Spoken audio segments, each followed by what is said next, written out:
would you kindly sit back, relax, and enjoy the show? Gamers, enthusiasts, and naysayers thereupon, this is Modern Escapism, The Gotti Show. Cue music.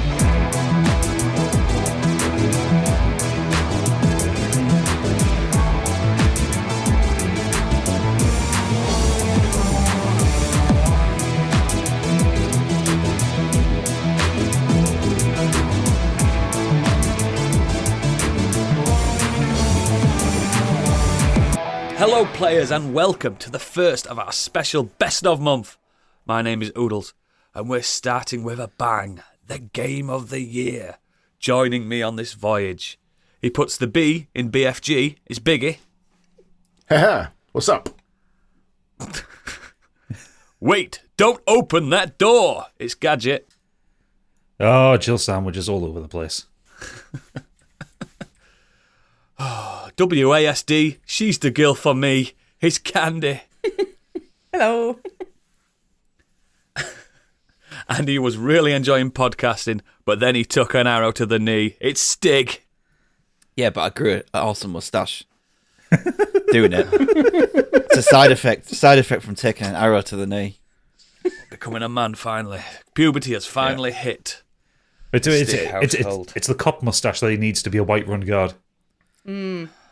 That does genuinely look like one of them moustaches that I've seen in some of them glory hole places. With my own peepers. Can you wear it every week? Because it is kind of strangely attractive. it's the lip action. I don't like it. It's looking at me. It's looking at me. I don't like it. For context for the listeners, Stig is actually wearing a moustache right now. Oh, yes, and we do video these podcasts Grew as well. a moustache, Gadget. Jesus. I He looks wear like my Mario's beard. been laid off and he's going for a job interview. No, with those headphones on, you look like a British Airways pilot called Nigel. Yes. Captain Hargreaves. No, it's going to have to come off. They're super annoying. Oh! He just nared it. It was me all along. Oh, my God, it's you. Yes, sorry, dear listeners. Where'd Nigel go? A lot of us are poorly /tired /knackered, but we just thought the show must go on and the Gotti must go on. But before all that, we've got contractual obligations to uphold, and we need to know what's been going off this week in the world. We're not losing this segment for anyone because it's the bread and butter of the show. It's Biggie's breaking news. You may already know, but he doesn't, because it's time for Biggie's Breaking News. I've got another confession to make. I'm your fool. Everyone's got their news to break. I'm telling you. Were you born to resist or be confused? Is someone getting the best of news? Is someone getting the best of news? Are you gone and on to someone new? Oh, is that it? They're getting That's it, mate. longer. Was that I Phil can't play the Mitchell does guitar. the foos? The Fool Fighter. Full fighter. He's the full fighter. Oh, Full fighter. Fool Fighter. Come on, what's been going on? Look what you're doing. You're making us snotty. Sorry. Microsoft has had a bit of a strange week. It wants Bought Game Eurogamer. Pass. It wants Game Pass first-party titles on every screen, including Switch and PlayStation. That's not going to fucking Xbox. happen, is it? Lol. Didn't they Chief come out and say that's not true? Oh, well, Yeah. well, wait. If you wait, let me speak. Oh, breaking news! Hold your horses, young man. Xbox Chief Financial Officer Tim Stewart has said Microsoft wants to get Game Pass and its first-party titles on every screen that play games, and that includes Switch and PlayStation, what he calls a bit of a change of strategy. Says this isn't the first time Microsoft has talked about getting Xbox Game Pass on all platforms, of course. Xbox Phil Spencer has referenced the strategy on multiple occasions, calling it a long-term goal for the company back in 2019. One day later, Xbox Phil Spencer told Windows Central, "We have no plans to bring Game Pass to PlayStation or Nintendo. Get out, It's Phil. not in our plans." The conflicting comments from Xbox leads creates confusion for PS5, PS4 players who had the hope of playing the likes of Starfield on a Sony console via I don't Game think they Pass. did. I don't think any of them really knew. So there was a majority bit of didn't confusion care. with that. And then he also announced that Xbox spends over $1 billion a year on Xbox Game Pass. We put a lot of money into the market. off. For third-party games coming to Game Pass. What we see is Game Pass as a service that supports all kind of games, from the biggest games to the unknown indie games that you didn't know you would love until you played it. That's crazy though, because More if you not think there. about it this way, like Sony first-party games do appear on Xbox and Nintendo. Like Major League Baseball is a Sony developed, completely PlayStation developed game, and that's on them. But there's no like Xbox on PlayStation games, is there? Well, MLB The Show was just a weird licensing issue because Sony had the license to But make it. when I played that on when I had the Xbox, I played it. It came up with the PlayStation logo. Well, yeah, because that was because Sony got the license to make the game, but part of the contract was it had to be cross-platform. For maximum profit. Yeah, because it's a sports game. Of course it did. Yeah, that makes sense, doesn't it? But is there? And I know I'm not trying to think of any first party that appears on something else. I mean, Nintendo are the worst for it, aren't they? They will just not let anyone else have anything. You got the God of War exclusive. You don't need it, that's why. And now he's on the PC, isn't it? PC don't count. They're all made on PC Does it in not? the first place. No. Everything eventually goes to PC, doesn't it? Most Apart from things do. Bloodborne. The No, I mean, Sony have only just started doing that the last few years. Yeah. That's true, isn't it? That's true, yeah. What Is was it- the first one? Yeah, actually, yeah. Last back end at PS4 generation, weren't it? The I mean, real Thank you. back end Apology of it. accepted. I mean, the aspiration for Game Pass to be on every screen and device in the house. That's, Bollocks. It's just the aspiration, you know. Because it is a service and it's got xCloud into it. It's like, of course they're going to say that. It's like we can do it on anything. Well, they put it on TVs. Yeah. Put it on an app on a TV. You don't need a console. Yeah, I've got it on my telly downstairs, but I'm still not using it. He's good. I don't know what I think about that. Like, I think it's just playing Halo with DualSense. Oh, Do weird that thing now that'd if you be. want. Yeah, do that now on PC. PC. I know I could, but I still think it's odd. Would it feel wrong to I you? prefer their controller. I prefer Microsoft's controller for their games. You know what I mean? Call me a purist, guys. There won't be an If that was. You're a there won't be purist an gamer. Xbox console. No, it'll just be a platform. It'll be a service on a TV or on your PC, I think.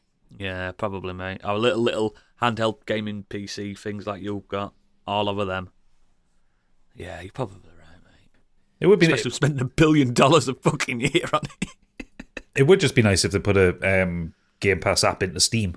That would be so I could play Game Pass on my Steam Deck without the fuck around. I know you can do it.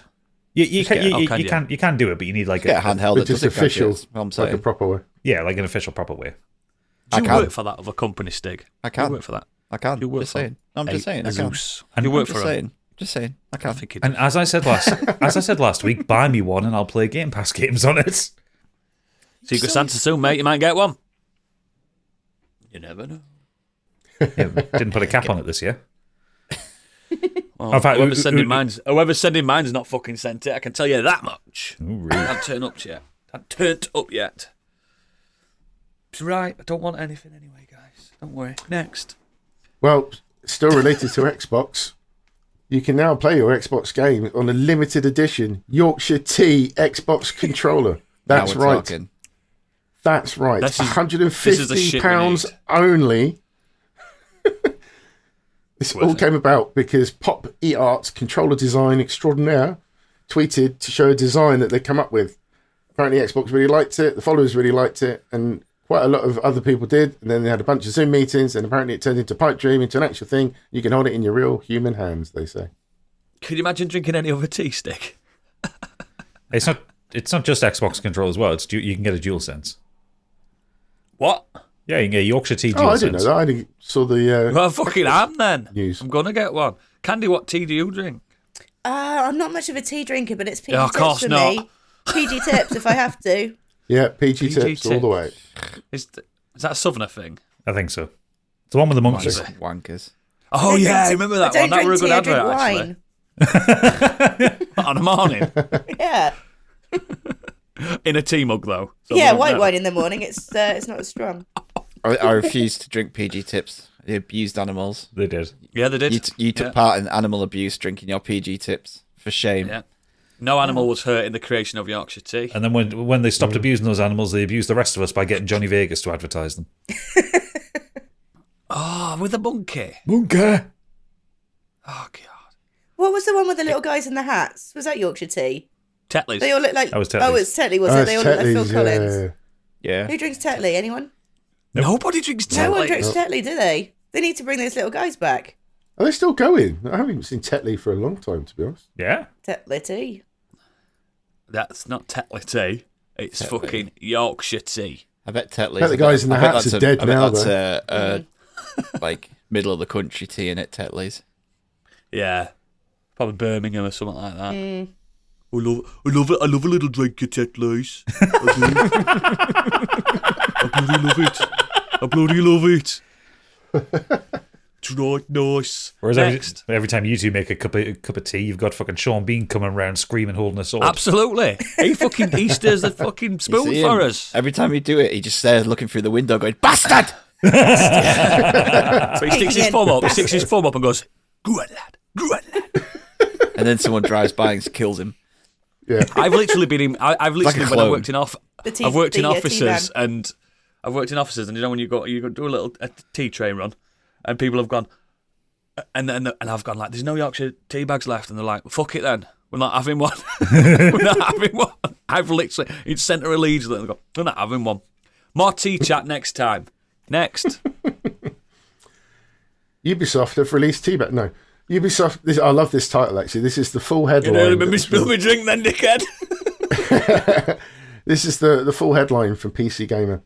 Ubisoft accidentally releases Beyond Good and Evil Remaster, remembers it doesn't do that sort of thing, attempts to scrub it all trace from the internet, and then gives up and announces it anyway. What? Are they doing that? Is that real? Yeah, so Evidently they apparently are a few now. months after ESRB linked, that's an acronym, linked that Ubisoft was working on some kind of new version of the first Beyond Good and Evil for all modern platforms. Good game, man. Somebody caught wind of Xbox Chivos for a Beyond Good and Evil 20th Anniversary Edition. This was soon followed up by the sudden appearance of an Xbox Store listing, which has now been taken down for the game, which itself was followed up by reports of Ubisoft Plus subscribers actually being able to download and play it. And then they denied it, and then they announced that it was true. Did anyone play the original? Yeah, loved it. Great game. I did Really good game, especially with the camera stuff, taking photos. Yeah. You were like smashing the government and that, weren't you? Yeah, Pig very, mate. very early 2000s kind of game. Like it's very. It much wasn't of an its Ubisoft style game either. No, There was towers. it was back when Ubisoft were creative. Yeah, exactly. Be interested to see how well it holds up, but I'll happily play it again. I'd have a blast. I'll have a blast of that. And it's nice that people that didn't play it. I played it on GameCube, I think. I had it on PC, but I had a really crap home PC at the time, and it chugged. Yeah, I thought it was really good. I'm excited to see that. I know the sequel's never coming out, so I'm not even holding my breath for Yeah, that. remember that trailer? Plus, they they'll just released make years ago? that open world and crap anyway. So I'm not bothered. Well, I think they're really struggling with Beyond Good and Evil 2 because there's just the amount of towers they need to put in the game. There's not been a computer Yeah. strong enough to make those towers. We have over 7,000 towers. Imagine that on the trailer. You And can only everyone's see like one going, of them until you move the fog. Next. Well, Capcom have been... Capcom, oh God. Capcom Did you just say Capcom? We've got a podcast title. have been up to the usual shenanigans. Street Fighter 6 has some awesome new outfits, which are out now, but fans are fuming at the prices. The third set of threads for Street Fighter 6 launch is available. A single outfit will set you back 300 fighter coins, but you can only purchase denominations of 250 coins, which works out about £4, or 610 fighter coins, which works out about £9.50. This means whichever approach you take, you'll always have some currency left over, It also means you have to order and buy all the costumes. You'll be looking at an investment of around £80. Why are people confused about this? Have they not seen Fortnite? Have they not had to buy Fortnite coins for their children? No, it's because they've done this before with Street Fighter 4. This is Street Fighter 5 had this. It's like, is anyone shocked? Yeah. No, I'm not. No. I don't think give it's a just fuck the fact about they're still costumes, doing mate. it. I never have. I was going to say I've never bought. I haven't bought any of the costumes for 6. I'm perfectly fine with that. I'd be right there in fucking Evo tournament in the fucking most default costume, just shocking them with my skills. Anytime I've gone back and played Fortnite, I am just bog standard starter. The guy that looks like you. Yeah, with a normal pickaxe, and everyone else is I running like around. to call him fucking, Stig. everyone else is running around. No, it's a girl. Didn't that come back into Oh, is fashion it though? that girl? Like people Yeah. calling it like the retro, the OG character. Yeah, they called it Oh. retro. Yeah. OG. That's where it's on that now. hurts. That's that one calling that So, retro. I'll jump into that. Quick seconds. My son's obsessed with Fortnite, and again, the good skins are always 50 coins more than what you can when you can buy the smallest denomination. Do you know what I mean? It's This is happened forever. This is not new, but they've now got Solid Snake in there from Metal Gear Solid 4. What a weird pull. So the old Snake. What a weird pull. Like- You think that's odd? Like, why wouldn't you have like classic Snake? I don't know. He's on the trailer, the new trailer. Or Iroquois There's loads of Pliskin. other stuff. Yeah, it's so odd. I Eminem don't You know get what I it. did see getting announced actually as well. was with the Eminem's in it, yeah. with the skins. Eminem. So someone did a thing with Eminem and Sam, the new Captain America. Sam, what's his face? Yeah, and because obviously he was in 8 Mile, like the Yeah. final, He was. the final his battle friend rap was- was them. Oh, no. He was him who was fighting against Yeah, he's fighting. the final like rap battle against each other, and it was them two Yeah. on a stage, and all like other characters just stood around, just doing the little emotes and setting off. Did you disco see lights. Old Snake there in the background? It was just quite funny that they'd stopped in the middle of a game to just do this. It's so weird. Do kids who play is- Fortnite is- even know who Eminem is?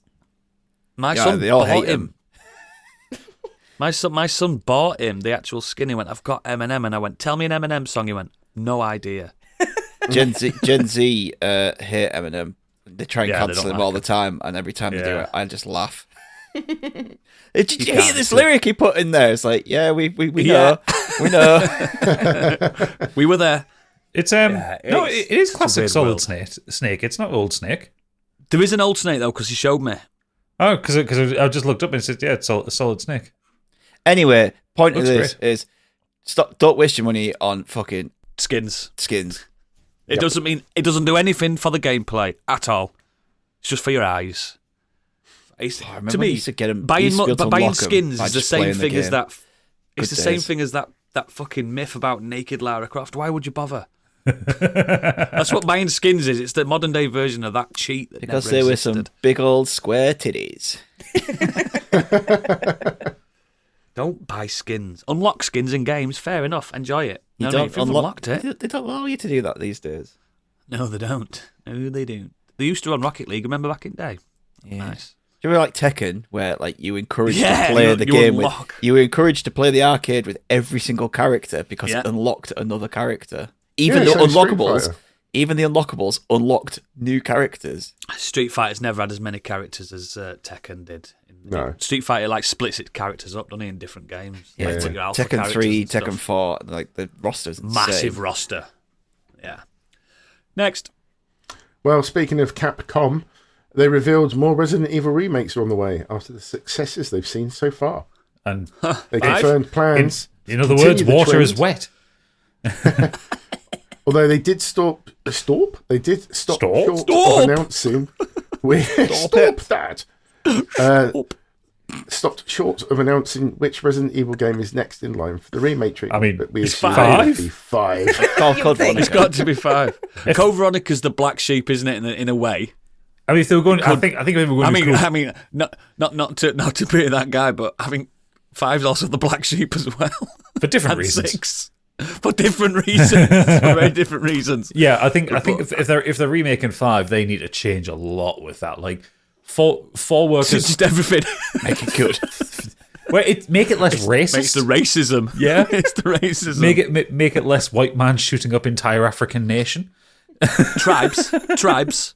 Actual tribes people. Yeah. Jesus Christ, that whole fucking tribal section's awful. But don't worry, we've given you an AI partner that's mixed race, so it counts. It's fine. Remember when they said that? You do the tribal section, they're literally throwing spears at you. It's obscene. Yeah. And they've got skull masks on. Yeah. Are they making like really racist, like jungle tribe noises? Yep, noises. Yep. And it was banned in South Africa and a lot of African countries, the game. And Australia, I think, banned it as well because they're Aboriginal symbols in African nations. Just not caring whatsoever about any cultural identity. Japanese don't care at all. And it's still one of the best-selling Resident Evil games of all time. Maybe the best-selling Resident Evil game. Well, I think Which is insane. maybe until 7. 7, I think, changed the game.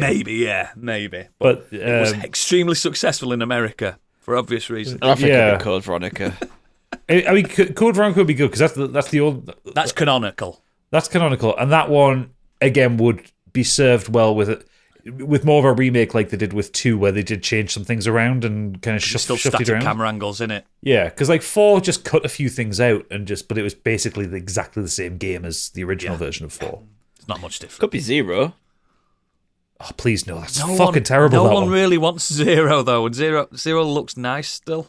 Yeah, but What's the like visually? still sell, wouldn't it? Where do they fit in? I'll buy I've it. never played.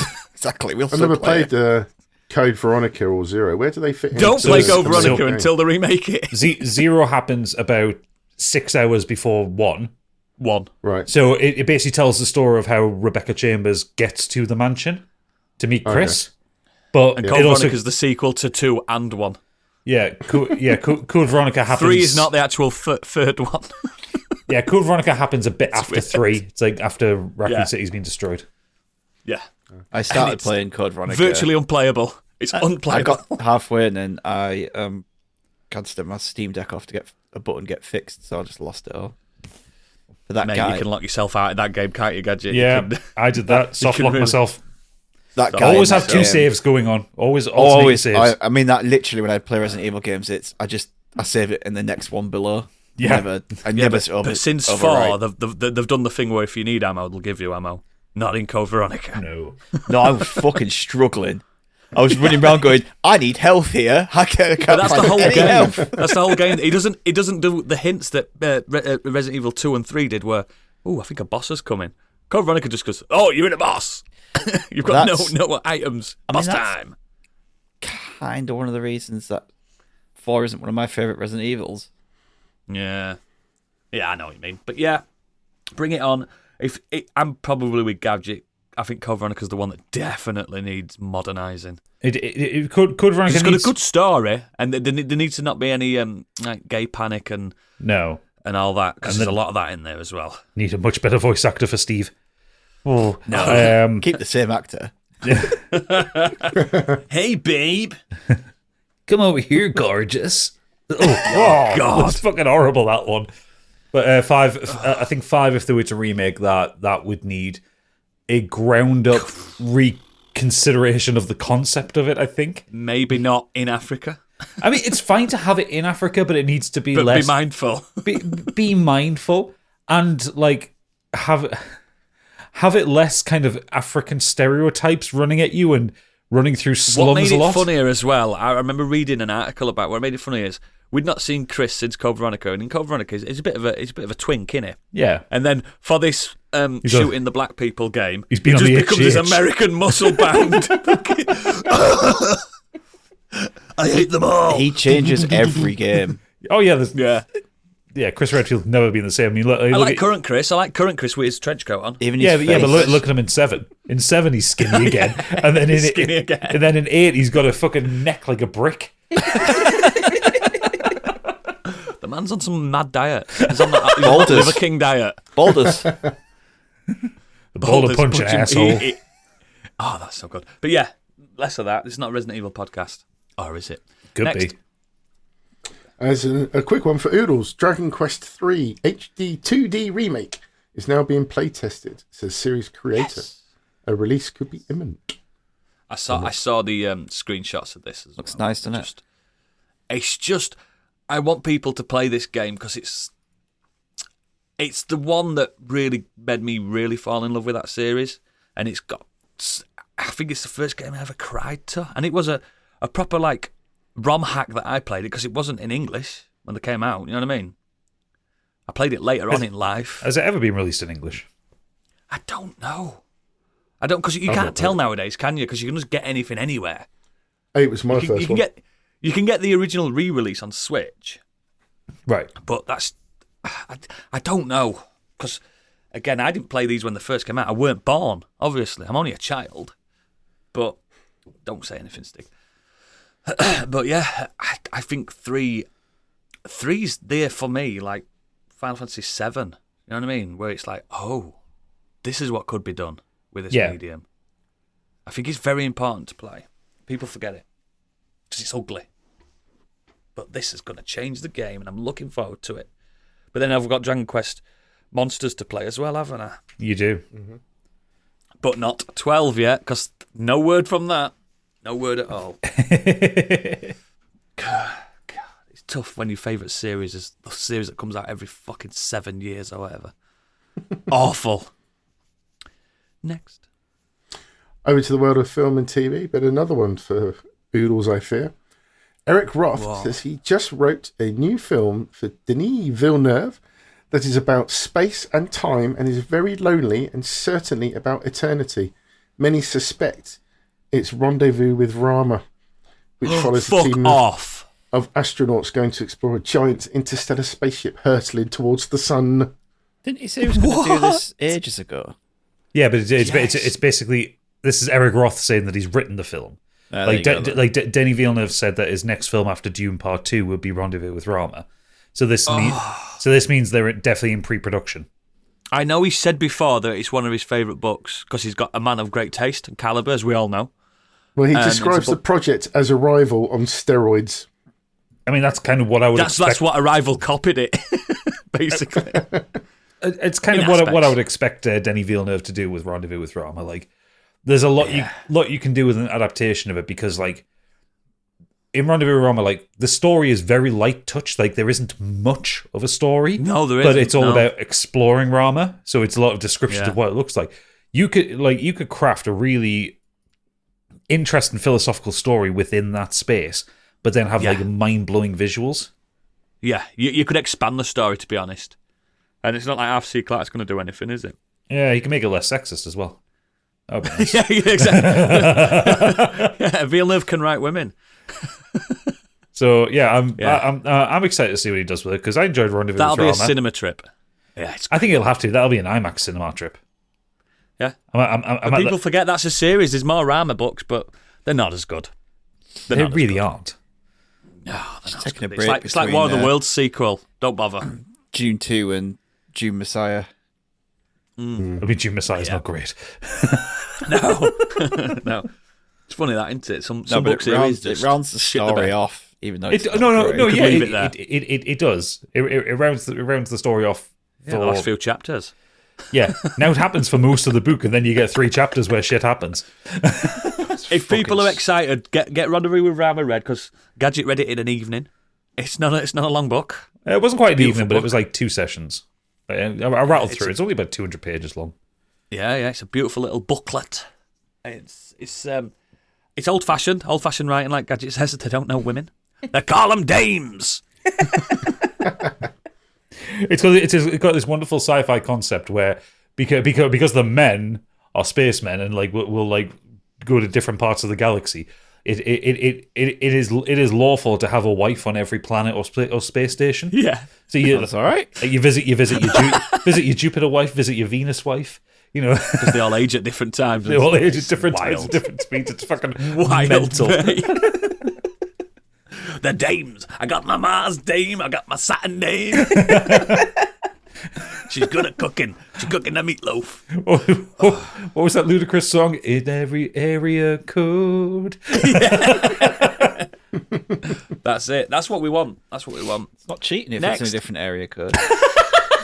What about a different planetary code? Exactly. So that's absolutely confirmed that Stig, in fact, does have hose in every area code. Just a beast. It's the moustache. He hasn't got a moustache. I've just He hasn't actually got put it on babe. my little Totoro cup. Suits him better. Suits him more than you. Next. Please. Zack Snyder. Sequel No! a 300 sequel back in 2019. The film You is a got violent one. love story about Alexander the Great and his second in command. I don't know how to pronounce this. I'm going to go with Hephaestion. You got it bang on, mate. There you go. And he says, I don't know what the marketplace is for an incredibly homoerotic, super violent, super sexual movie, but maybe it's perfect, Snyder says. Fuck off, Zack Snyder. I mean, it's edgy. one of the it's one of history's worst kept secrets about Alexander the Great and his sexual encounters. It Let's just say was just his flatmate. They were just lads living in an it apartment wasn't his together. flatmate; it was his boyfriend. But back then, they didn't differentiate, did they? It didn't matter. Have what you want. It didn't matter. Well, it's one of history's worst kept secrets. Wasn't it when Hephaestion died that Alexander the Great was in such mourning that he let the entire empire fall? Yeah, and everyone thinks it's all to do with like his mistresses in different lands and sea. None of that. It's because his boyfriend died. He got really upset.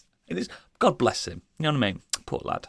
Yeah, It's troubling, isn't it? When you're the great conqueror. yeah. It's fine. You know, he just sacked the entire world, but then his boyfriend dies and he gets sad. Was it broke No back one pyramid? suffered like Alexander the Great in those times. No one did. No one did. There were no Tinder back then or anything like that. Even though he did rule half of Europe, he could have just got anyone he wanted. He missed him. It's a sad story, and I bet Zack Snyder wouldn't do it like that. No, He probably wouldn't even make him kiss. he did chance. say incredibly We're just friends. homoerotic. So I think Yeah, but I think it would be we're Alexander. not going to do anything about it. I think they would just have Alexander going out, murder a load of lads, come home, banging, get out, Cuddle. murder a load of lads, come home, banging. Mate, It's a candy film. Yeah. I didn't see what's wrong with this. Macedonian cocks everywhere. Yeah, let's go. Let's do this. Cool. Bring it on, Zach. But we've got to have the Rebel Moon soon, haven't we? We've got to have the Rebel Moon Christmas first. Yeah. 22 days. The event of the year. Bigger than Christmas itself. Me and Stig are definitely going to watch that. I'm going to On watch it on Christmas Christmas Day. I'm going to watch it when the whole family's gone to bed and I'm still slightly drunk and just a bit tired. After that is going to be Yeah, my... I might do laughing the at same, telling. actually. Yeah. What if we all imagine this? Picture the Should we scene, do a listeners. watch along? A spoiler cast? Let's do a watch Yeah, we along could. Christmas Day. Pissed along. We'll come back and we're like, do you know what? It's really good. Imagine. You never know. What will we do? And Stig's like, it's better than Empire Strikes Back. I'm putting it out there. But what if it is? God, as June worlds looked like a rocked. sandcastle. Just ultimate sci-fi epic. Oh God, we don't want to give Netflix the credit for it, do we? Next. These are a few snippets. Michael Waldron will now write Avengers: The Kang Dynasty. What part of the world do you live in? You know. It's up to you how you want to say it. Thank you. It's my news. Yeah, you tell him. Well, Who put 50 pence in Biggie? so he is the Patrons. he's the guy who Euro, actually. wrote Loki. Okay, Yeah, that's that's good. That's what I mean. Got a bit of pedigree there, but yeah, he's done. He's wrote those characters, but is it going to be Jonathan Majors? yeah, well, I don't know whether it's going to still be the Kang Dynasty. They're just calling it that for now. It'll be an Avengers film, but Yeah. at the It moment, could be just called The Dynasty, couldn't it? it basically kind of all hinges on his court case, I think. Imagine, I bet the fucking suits are shitting themselves. They probably sat there going, He'll have the best legal team in Hollywood, I'm telling you. Even if he is guilty, they'll be like, we've got to clear this guy. We've got to clear him. Well, the thing is, outside of that post Ant-Man credit, Yeah. they've kind of written it that they don't have to use him. No, it could be anybody. No, I mean they don't actually have to use Kang. They could just say, "Oh, Ant-Man defeated him." Yeah, It's a different version of Kang, but they can just kind of sweep it under the rug and go, "No, we're going to go. We'll just stick Doctor Doom in there or something instead." And make it Glenn Howerton. It was me all along. It was Doctor Doom all along. No. Who knows? It's now. basically it's all hinging on the court case, really, isn't it? Yeah. The biggest court case since O.J. Simpson. Next. Not quite. Well, there's rumours in the MCU that She-Hulk has been cancelled and that Tatiana Maslany has been fired by Marvel. Yeah. Right. We're still waiting for confirmation on this one. Get this But straight. Stig read the article. Read the article. It's fucking Bollocks. terribly written, and it's by someone it's one of those ones just like you read it and they're just like, and and they've just had the Marvels, which is the worst performing thing, blah blah blah, and it reads like they're kind of giddy about Women this are prospect. bad. Oh God! I've just seen the headline. Report: Marvel removes She-Hulk series from MCU. Surrenders to the anti-woke mob. Oh God. It's someone tweeted it's probably going to get cancelled, and that's what they've run off. It's probably going to get cancelled. Really? Just a tweet? It's bullshit. Until Disney come out with anything, we have no idea. Yeah. But it could be a terrible prediction. And I don't get right. I enjoyed She-Hulk, and I know a lot of people didn't. like it. And a lot of the same liked people it. who didn't like it also didn't seem to get on with the other female-led series. Interesting that.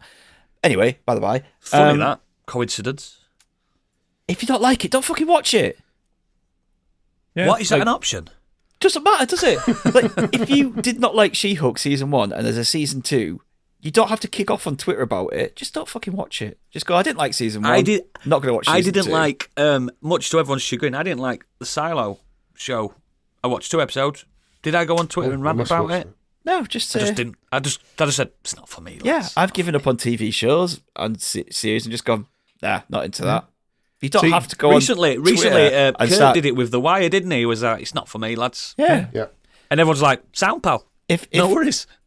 No bother. you don't have to go on Twitter and claim you've won because the show's been cancelled. If it has been cancelled, get a grip, get a life. Half won. Just don't watch it. Just conversely as well, like comicbookmovie.com, Marvel Studios rumored to be considering second seasons for Ms. Marvel, Moon Knight, and She-Hulk. Ha. I thought you were quite a success, She-Hulk, from what I saw. I really liked it, and I really liked her. as Critics She-Hulk. liked it a lot. I Some like that people scene when like she it. picked that guy up and took him to bed. I know, I know my you like that favourite scene. And a lot of other people didn't like it, but I thought it was fun. And that last episode was so cool and different.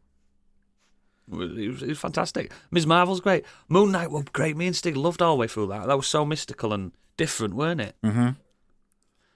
It's people. Ethan Hawke in that as well. Remember that? Fucking hell, you were good.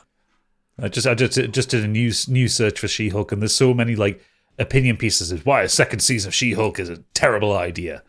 It's not a terrible idea. It's a great idea. It's a Don't great watch show. it. Just do not It's watch a fun it. little comedy. The Simpsons is still going, and people say it's shit. Just don't watch it.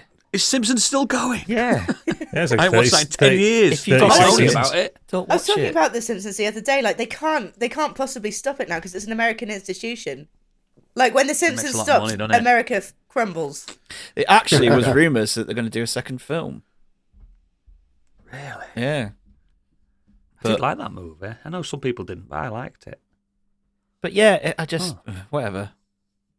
Yeah, you fucking idiot. Stop being mangy. Next. Well, speaking of idiots, Edgar Wright says an American studio reached out to ask him about developing a Shaun of the Dead TV series, but he said fuck off. No, sorry, he declined. He gave Should've the said right fuck answer. off.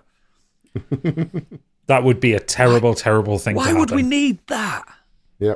The film tells the story perfectly. It does not need to be stretched out to a TV series. And it is a film that you can watch repeatedly and find something kind of new and different in it.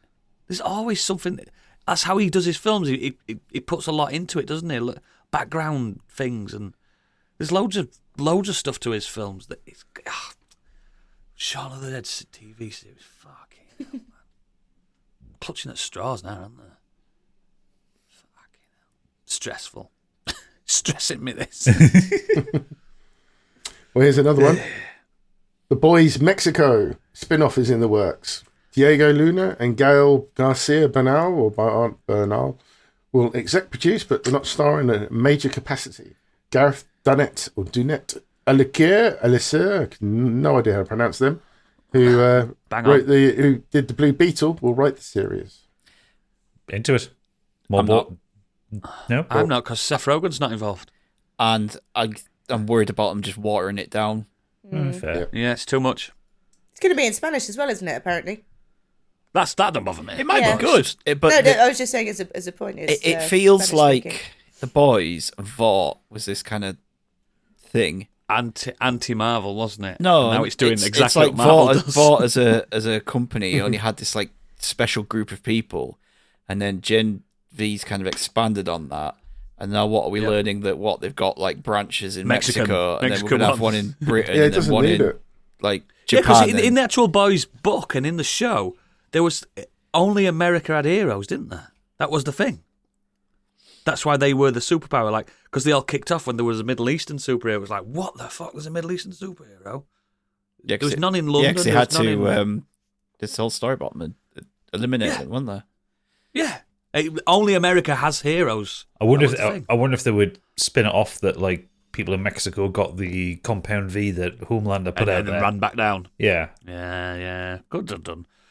But I mean, even Gen V, it's still a Vought show. It's still about that company. Yeah. Because the school's Vaught's school. You know what I mean? I need to watch that. It's great. Yeah, it's really good. And I just watched that trailer for new season. Yeah, Love that's the really boys. good. Woo-hoo! It looks good. Didn't reveal a lot, to be perfectly honest. But It's just a teaser Fine. trailer. yeah, Don't want to reveal a lot. It's that shot of Homelander in the lift at the end. He's covered in Yeah. blood and he Covered in smiles. viscera. Viscera, And I'm like, Grins. oh, it's that. It's him, that fucking Anthony Starr. Like, his facial expressions are just so fucking good. He's so good. He's so good. Do you know he's popping up in a lot of new films I keep watching, just as like a bit part actor, and I'm like, oh, he's good, this guy. And he's nowhere near as muscly as they make out, is it? 'Cause No, that suit it makes is a look- muscle suit. Yeah, he's in the show as well, isn't it? He's skinny in the show. Yeah, isn't he? because there's a shot where you see him He's kind naked. of in the background. He's naked and he is skinny. Skinny little legs. Yeah. I also like he's that brilliant. Jeffrey That just Dean adds Morgan's to his in it whole as well. character as well, though, doesn't it? Of course it does. Yeah. Wearing a muscle suit is full on like a Homelander thing. I need to look bigger than him, and he's not very tall either. No, No, I he's imagine. not, he's I not. imagine he's He's got boots on. yeah. Got lifts on. Have you seen that video of the behind the scenes from season 4 where it's like him doing his own stunts and he's getting lifted up by the crane and he's just back in his Australian accent going, "You fuckers, you horrible fuckers, you cunts," as he's just being lifted up into the air. It's a great show. I'm looking forward to it. That's the one I'm looking forward to most next year. Yeah, House of Dragons coming back as well, isn't it? But there is one more you've forgotten about. oh, is there? The Vault Boy imagery will get an origin story I in the have not Fallout forgot. series. was As letting we've Candy had have a a moment in trailer the sun. released this week for it, and it looks awesome. Oh, I'm so excited. It looks spot on. does. That's what's Absolutely frightening. spot on. They've come out Did and you said like it it's when, basically when going to Todd be Howard's Fallout name 5. popped up?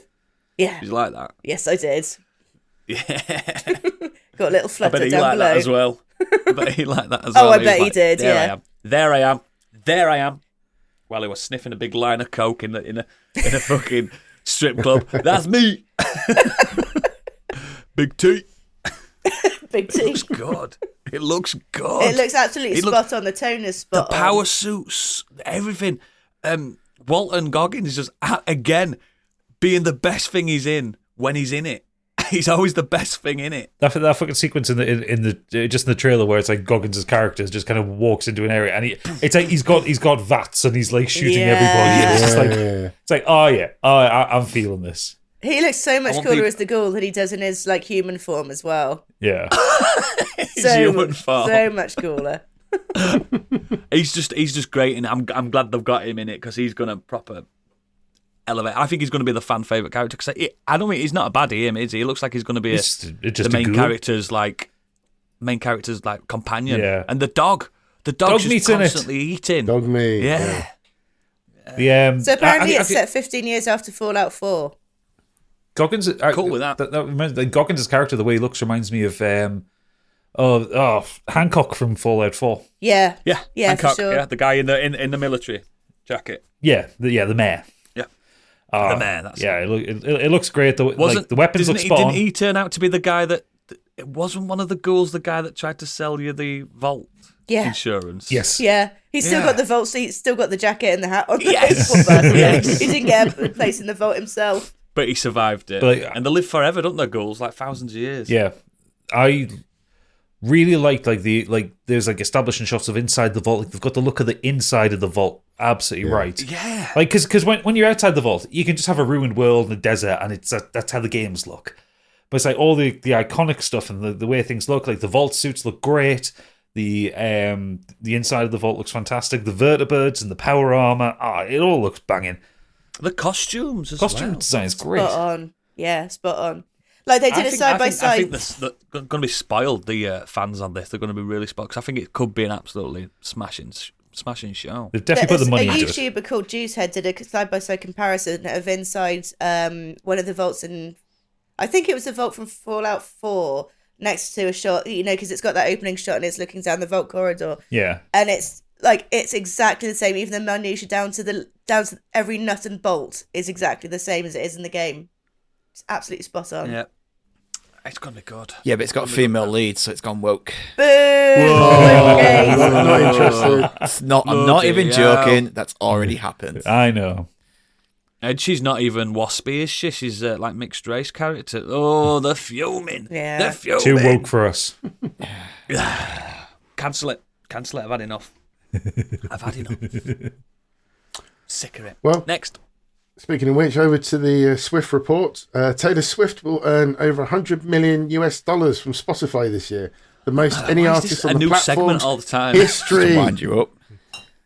Because she's the first artist in history to earn that much money on Spotify. It's ridiculous. Bear in mind how hard it is to make money on Spotify as well. Yeah. Isn't it like 3p a fucking stream or something like that? We had Al put a video out today. Says, I've just seen my stats on the Spotify Wrap for this year, and my songs have been streamed 80 million times, which is fantastic. I've made a whole $12 out of Spotify. Yeah.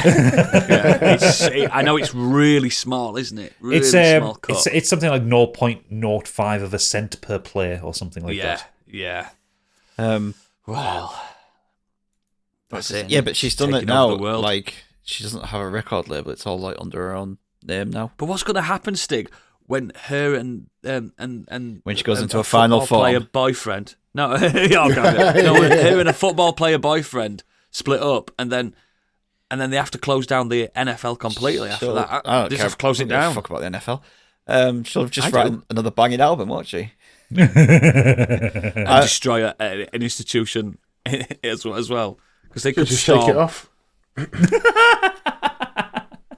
Is that a reference? It's one of her songs. One thing away from Taylor Swift is I just watched this while we're on because it's just come out. There's a Godzilla X Kong, the new Empire trailer just dropped.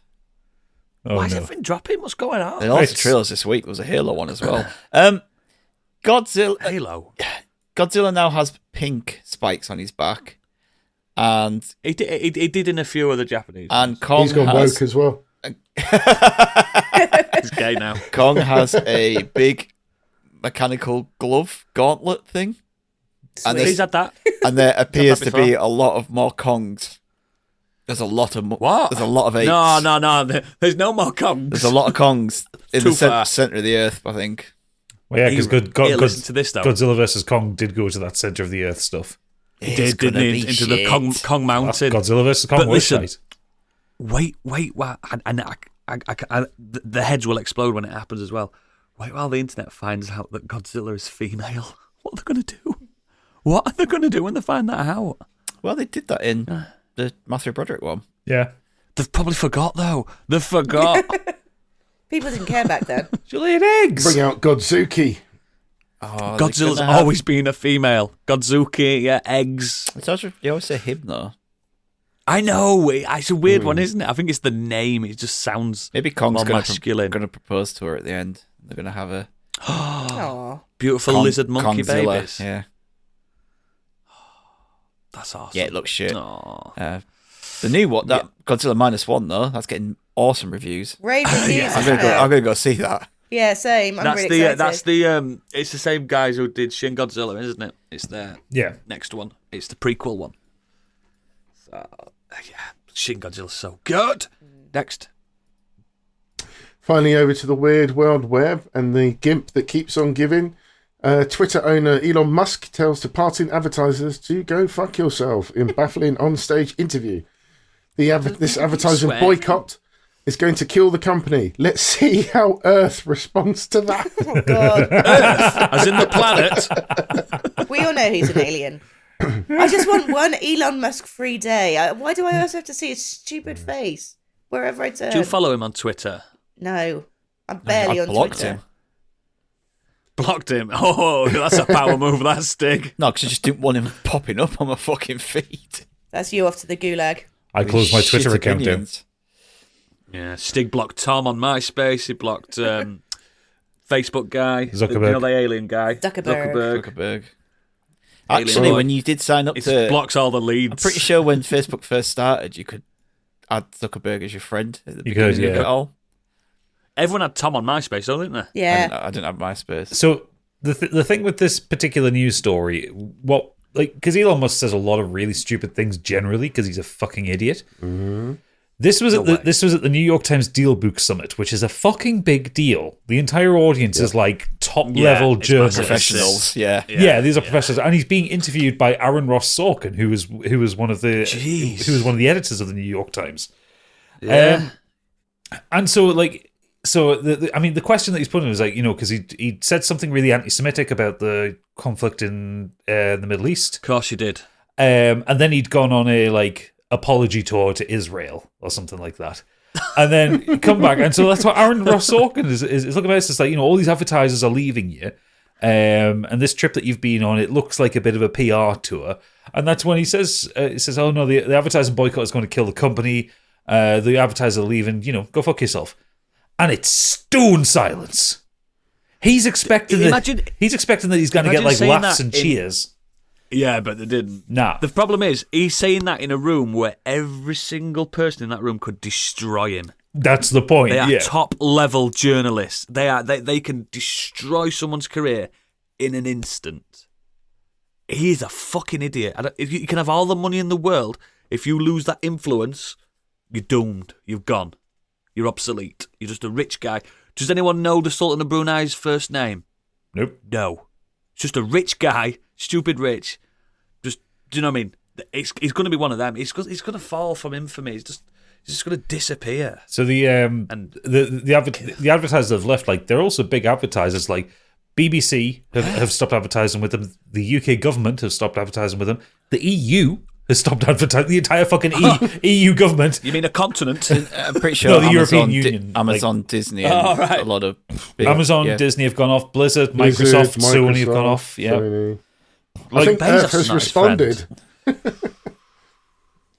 Because he thought that Twitter would pay for itself by charging people money to use it. No one wants to pay. Only losers do, unless you've got an actual brand that you need to kind of checkmark for. You just see people with blue ticks and they've got 100 followers, but their comments are right at the top, along with all the. Is that what happens? So you pay to win? Yeah. And that's why you'll click onto something that's quite serious, and the first post as well is just porn. The first several posts now are just. I mean, I'm not complaining about that. Yeah, but that's basically what it's turned into. It's pointless. I get most of my interactions from Pornhub comments anyway, and forums. With some really good conversations in there, me and the guys. Weirder. All guys. This is just a story that's absolutely, one, he's not read the room properly because he does not know the audience that he is speaking to. And two, absolute confirmation with lots of video of this interaction coming out. Very visual confirmation that he is a fucking moron. I don't think he's human. I know everyone says that, but when he takes his top off, it's like he's transparent. Or is it translucent? Which is the right? He's translucent. No, it's because he's fucking very. You can see through his body. He's very pale. No, he is Paler human. than me. He is human. He's an idiot who got given a lot of money and built up a little cult around himself. And he is the kind of person who has had ab implants when he has a bit of weight on his stomach. So he then has that kind of. Is that why he looks so like? That's why he's got that inhuman, square body. Yeah, it's like that that paparazzi guy, the Australian fellow that was on Big Brother yesterday. Like he looks like that those old vaudeville boxers. Yeah, big massive chests. Yeah, but so weird. Yeah, he is just an idiot, and he is to be left alone. He is having just the billionaire's midlife crisis as he just burns through all of his money because his ex-wife left him. How old is he? 50-something. I give him another 5 years. He'll be dead. Oh yeah, he's also on drugs most of the time, so he will die of a cocaine overdose. He's got darty eyes, hasn't he? Darts his eyes when he's talking to people, like he's not focused. Yeah, it's because he's on speed all the time. That's what I was about to say. He seems like a bit of speed, something like that. He's just darting about, but speed's cheap when you're a billionaire, isn't it? Yeah, you get the best speed. Fuck him, leave him alone. Next. That's it, dude. Fantastic. Right then, this is it. The first time we're doing a Got It, and guess who's leading the parade? Who? It's Gadget. Oh no. Yes. So we're going to lead this one. So this isn't a knockout competition. We're not deciding from the podcast what the game of the year is. A definitive one. No, because I brought my arguments. I still haven't forgiven TCGS for putting Trackmania over Titanfall 2. Did they? Yeah, 2016. Yeah. Oh, what was it? Life is Strange 2 of Disco Elysium. Yeah. Give up. Yeah, because they do the knockout thing and they get tactical with it and they're trying to win. What we are what we are here to do is to celebrate games. So we've all picked our top 5 of the year, or in Biggie's case, his top 1. It's one game and DLC. Yeah. We are going to circle around ourselves. So we're all going to do 5 to 2, and then we're going to do our 1. And because we have, some of us have played games that other people have had. If you have a game that's higher than the person who's talking, we talk about it on your go round when you get to it. Just it saves us talking about it multiple times over. Yeah. So we're going to start with the 5s. You're going to give it a little bit about why it was your 5th best game of the year. So because he's having a break, Oodles, give me your number 5 game this year. I might be the only person that puts this in. Spider-Man 2. Anyone got that higher? Insomniac. Yes. On the. Have you? Mm-hmm. Okay. Take it away, Stig. Well, no. So when we get round to Stig, when we get round to that number on Stig, we'll talk about it then. Yeah. But I think it's only Stig that's played that, other than you. Yeah. So we talk about it together when it comes to Stig. I get you now. Yeah. I'm with you, brother. Okay. Well, Candy Machine. Well, I'm kind of in the same boat as Biggie, somewhat. I have played 5 games. My 5th game did not come out this year, but I still played it this year, so I'm going to count it just so I've got something to talk about. Okay. And that is Dark Pictures Anthology, and it was Little Hope. And I played this couch co-op with a couple of friends. Let me just guess. Nobody else has got this on their list. No. I can't imagine you do. But that's fine. I played it as couch co-op, had a thoroughly good time with a couple of friends over a couple of days. It was great. It was great fun. Most people have played a Dark Pictures game. You know what you're getting. I like Is that like the Quarry style? Yeah. Yes. Yeah. But it's super massive, it's isn't like it? the mini version of the... Oh, yeah. So they do the bigger ones like the Quarry and... what was the other one called? Until Dawn. Until Dawn. Yeah, And then the Dark Pictures ones are a little bit... Then they tend to be about 6 hours long. That's cool. And the cheaper I play to buy. them with Kate. Like I play the Quarry with Kate, so I might pick these ones up. They're good. Fun. Yeah, they're they're fun. good little nuggets of game. Technically, Candy, you can say it's a 2023 game because it came out on the Switch on the 5th of October 2023. Perfect. Which we all know Candy played on the Switch. Yeah, she absolutely played it on the Switch, didn't you? Couch co-op Candy? on the Switch. Passing the little Switch to Yeah, that's to her it. that Candy My doesn't friends. own. That she doesn't even own. Yeah, so that's my number 5. I like it. It's not my favourite of the dark pictures. I like the one that's in Iraq. I've told you about that one. Have you not touched that one yet? That's the one that I haven't played. I've played every single other one. That's my favourite that one. That's actually got shooting in it. Real shooting. Huh. It's weird. Real proper top tier. It's auto aim shooting. No, it's auto aim shooting. You can't miss. But, I don't know. I really like that one. It's got loads of famous. I mean, they all have famous people in, don't they? Mm-hmm. Yeah, because Will Poulter. I was going to say Will Poulter, isn't it? Oh yeah, the man who's had the best glow up in history. Yeah, Apparently so. Christ, he looks good now. the facial animation is incredible. When we're playing the Quarry, I was like, the animation on the characters is How did they do it? incredible.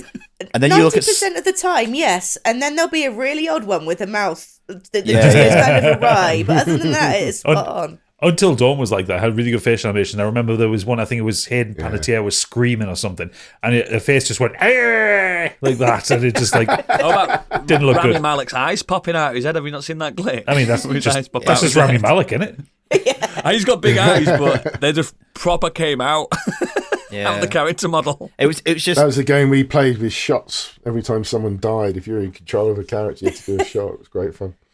They are fun games. I like them. we watched Plenty the other day, and they're in the lake in the Quarry, and I was like, oh, Yes. this looks amazing. And then you see the water effects, and I was like, the water effects no. don't though. I mean, water's Anyway. hard. Yeah. Anyway, okay, fantastic. So, a little hope for Candy. Moving on, Biggie. Do you have a if I'm going 5? to put anything in here, I do, but it wasn't for this year. But I did. Was it from this decade? Divinity Original Oh, Sin. It's on my list. But no, I finished 2 games this year, which Wow. I've been playing for a long, long time. One you obviously know, it was Dragon Quest XI, and I spent 1 million hours on that, and it was great, and it is a charming, lovely game, and if you haven't played it, do play it. If you've got the time to get all the endings, you don't have to do it, but I did. It's a great game. The other game that I did finish, because it's by the same team that left us in limbo, it was Inside, and I finally finished Inside. And About 5 what years an old? ending that game had. It was Oh, brilliant. yeah, I talked And I about can't that believe in I left it private. as long. Actually, What's that? I talked to you about that in private. I like talking about that game. Yeah, but it was Me and Sting have discussed that ad fantastic. nauseum. Yeah, got lots of theories. Such a- I'd like to hear what other people's theories are on it. Yeah, such an incredible game. And yeah, I've just found out as well that did release on iOS 17.2 this year. So it counts. which I clearly On Apple it's Arcade. On Apple Arcade. cross-save compatible. Absolutely Yeah. isn't. But what a great Fucking game. hell, So, we- yeah, we are that shit was at this, super. aren't we? No, No, this is pure entertainment. I've played games from this year. I'm So finished have them. I. I've done more. I know Anyway, you have, but I've still managed to make a top 5. yes, Inside's very, very good. I'm glad you got through that one, Biggie. It's a very good game. Yeah. Did you get the secret ending as well? I'm not going to tell anyone what the secret ending is, but did you get it? I'm going to say no. Play it again. It takes about 2 minutes to unlock the secret ending after you beat the game. Oh, interesting. Stig looks like, No, I'm just... Doesn't matter. The Discord decided to reset some of its settings because I can hear just the... ba-doop, ba-doop when people are sending messages. it's annoying when Yeah. it does that. Yeah, it does it on mine sometimes. Yeah, get the secret ending. Do it. Cool. All right. Look it up. Google it. Don't bother. Is it going to take me 120 hours to get it? No, it's going to take you about 15 minutes. Okay, cool. Fantastic. So, moving on to Stig. My number 5 is what we talked about in the news. Small little indie games which you wouldn't have known about and wouldn't have played if you didn't have Game Pass. Exactly, yeah. And it's Cocoon. I do need to play this. I've heard such good things about it. So I've talked about this before. Cocoon it's a puzzle adventure game. It was developed by Geometric Interactive and published by Annapurna. And you play as this little beetle where you can hop between these worlds, solving puzzles and trying to just unravel this mystery going on. And it's just it's gorgeous. It looks gorgeous. The sound design's brilliant. The puzzles are puzzling enough, but not to the point of being annoying and frustrating to where you want to quit. It does get your brain going, but you can sit and work it out within a couple of minutes. You do not get frustrated with it. but it still feels really rewarding, and just the inventiveness of the orbs that you carry have worlds inside. Now it looks great. That you jump into that world, and it's a completely different environment and different stuff, and you got to take orbs in and out of worlds. You go in a world, go out of another orb, place this orb somewhere, go back through that orb, and you've got to do all this in, time wise to try and unlock doors and stuff. And it's really, really inventive, really good fun, and I think it's like 5-6 hours long. Perfect for like if you got a handheld. So if you got like a handheld console that you can play it on, it's great for that. It's on Switch, isn't it now as well? Yeah, I think like a ROG Ally by any chance? Like a ROG Ally, you could get a ROG Ally at. I'm not. Now a word from our sponsors, Casper Mattresses. What it's on? Let me just check. So it is on everything: PS5, Switch, PS4, Xbox, Windows. If you've got Game Pass, it's 100% worth playing. Yeah, you bash it out in a weekend. Okay. Fantastic. Oh, kinky. So I'll go next then. So for my number 5, I was in two minds on this one. It took me a little while to decide which would be the number 5, but it could have been Starfield, but it hasn't. Instead, I've gone with Dead Space. Which it's about top 10, but not my top 5. So that one, I mean, Dead Space, the series, would not count in 3. Dead Space 1 and 2 to me are like some of my all-time favourite games. 3 is amazing. Agreed. And first time anyone's ever said that in history. No one knows. That's the first time that sentence has ever been uttered. Ever. It's a lie. Hot title. The Dead Space remake, I kind of initially had really low expectations for it because it's EA doing a fucking remake. I ended up getting a code for it, so I was like, all right, okay, I'll play it. And within 2 minutes, I was just fucking in. It was so good. Yeah. It was immediately good. It captured everything that the game did well, and it got rid of a lot of the things that the game didn't do well. Like, it added like the zero-G movement from Dead Space 2. It made the Ishimura an open world rather than like set levels, so like you could go back and mop up secrets if you'd missed something. Added like a key card system where you had to then like go back to places to get like extra good gear and like loot rooms. You could walk and listen to audio logs. You could. We talked about that this weekend, didn't we? Yeah, couple of games recently have not let you do that. No, but they also did stuff like it still had the dismemberment thing, but then like everything was a bit more bloody, and like the way that the necromorphs came apart when you were firing at them was obviously massively improved. It looked great. It sounded great. Isaac had a voice in this game, which made the story impact so much better. It was Adam Sandler. He did look like Adam Sandler. That's a point against it. But I thought, like, if this is how you're going to do a remake, this is perfect. Like, it's like it had the same impact to me as the Resident Evil 2 remake. I think the ending's a lot better because Isaac talks. Yeah. Do you know what I mean? Because I'm not going to say why, but it's just in the original, he has a thought and you can hear it. Absolute carnage going off, and he's not saying a word. Yeah, so that's why it's my number 5. So, Oodles, what is your number 4? I'm probably the only person that's played it. Remnant 2. Yes, you are. It's on my queue to play, but I haven't played it yet. She's come out on Game Pass out of nowhere. That's why it's on my queue. Yeah, you lucky buggers. You lucky buggers. So, Remnant 2, I'm a big fan of Cronus, the first one, and Remnant, and now Remnant 2 came out this year, and I completely forgot it was coming out. And you know when you get them surprises, like you load up one of the stores and you go, I'm not fancy buying myself something, and they just there, and we're like, what? I was just aghast. I'm like, oh my word. So I got that, fired it up, and then I remembered why I loved the first Remnant so much. The marriage between it's gonna happen, Stig, Souls-likes. Oh no. And the gunplay of something like Resident Evil 4 is just it just works, and it shouldn't. It shouldn't work at all. All right, Todd. It's flabbergasted. I mean, there are people, and I know we've got people in our Discord that know all the lore and the story about it. I don't. and I've smashed through these games.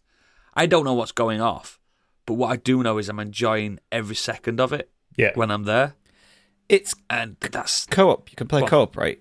You can, yeah. absolutely the whole way through. Maybe we should. Yeah, do I that. heard. I was listening to TCGS when they had John Denton back on, and he's a massive fan of that game.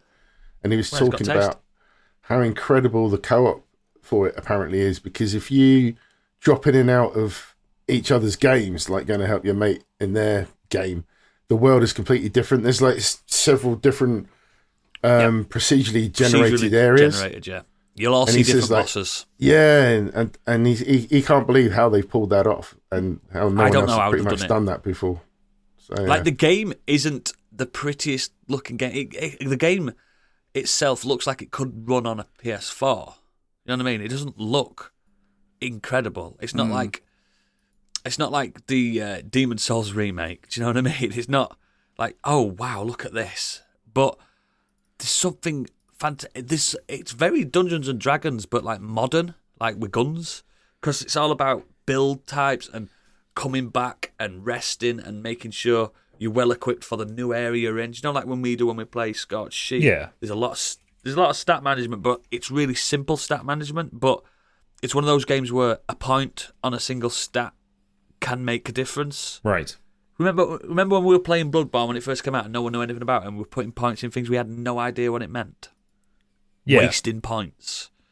Nowadays you wouldn't do that. Obviously, you know it inside out, but there doesn't seem to be any wasted moments in this. And this DLC that came out in the same year, it's incredible.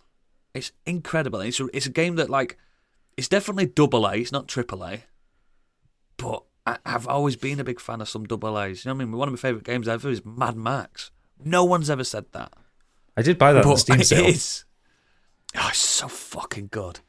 But yeah, Remnant 2 it's perfect for someone that just wants to shoot things in a great manner. Like, it's third person, the guns are all completely different, the builds can be completely different, and it's a co-op game that if you decide to play it single player, you get a dog as a companion and you can pet him. Oh, you can pet the dog? Yeah. Oh, game of the year. Right there. The game even tells you, like, if you're going alone, why don't you pick the handler class? Because this dog's going to heal you. He's going to help you out in bosses. He's going to revive you, like your mate would do. Do you know what I mean? Yeah. And then the more you play that game, the more you're like, I don't need to be an handler anymore. I'm ready to take on a bigger bad boy class and just wipe the floor with everything. And the story is actually mental. I'm not even going to do it any justice to describe it. It's just a weird post-apocalyptic world. And these gunfire games, it's the guys that did the Darksiders games. It's them. Oh, it's them, is it? Oh, cool. Yeah. And they were like double A little God of War clones, weren't they? Yeah, Yeah. they were great. First two, definitely. So Third if- one, not so much. No, third one not so much. But yeah, just play it. And that's why it got in my top 5 because I love it. And I know a lot of people do love it. Shout it from the rooftops. Fantastic.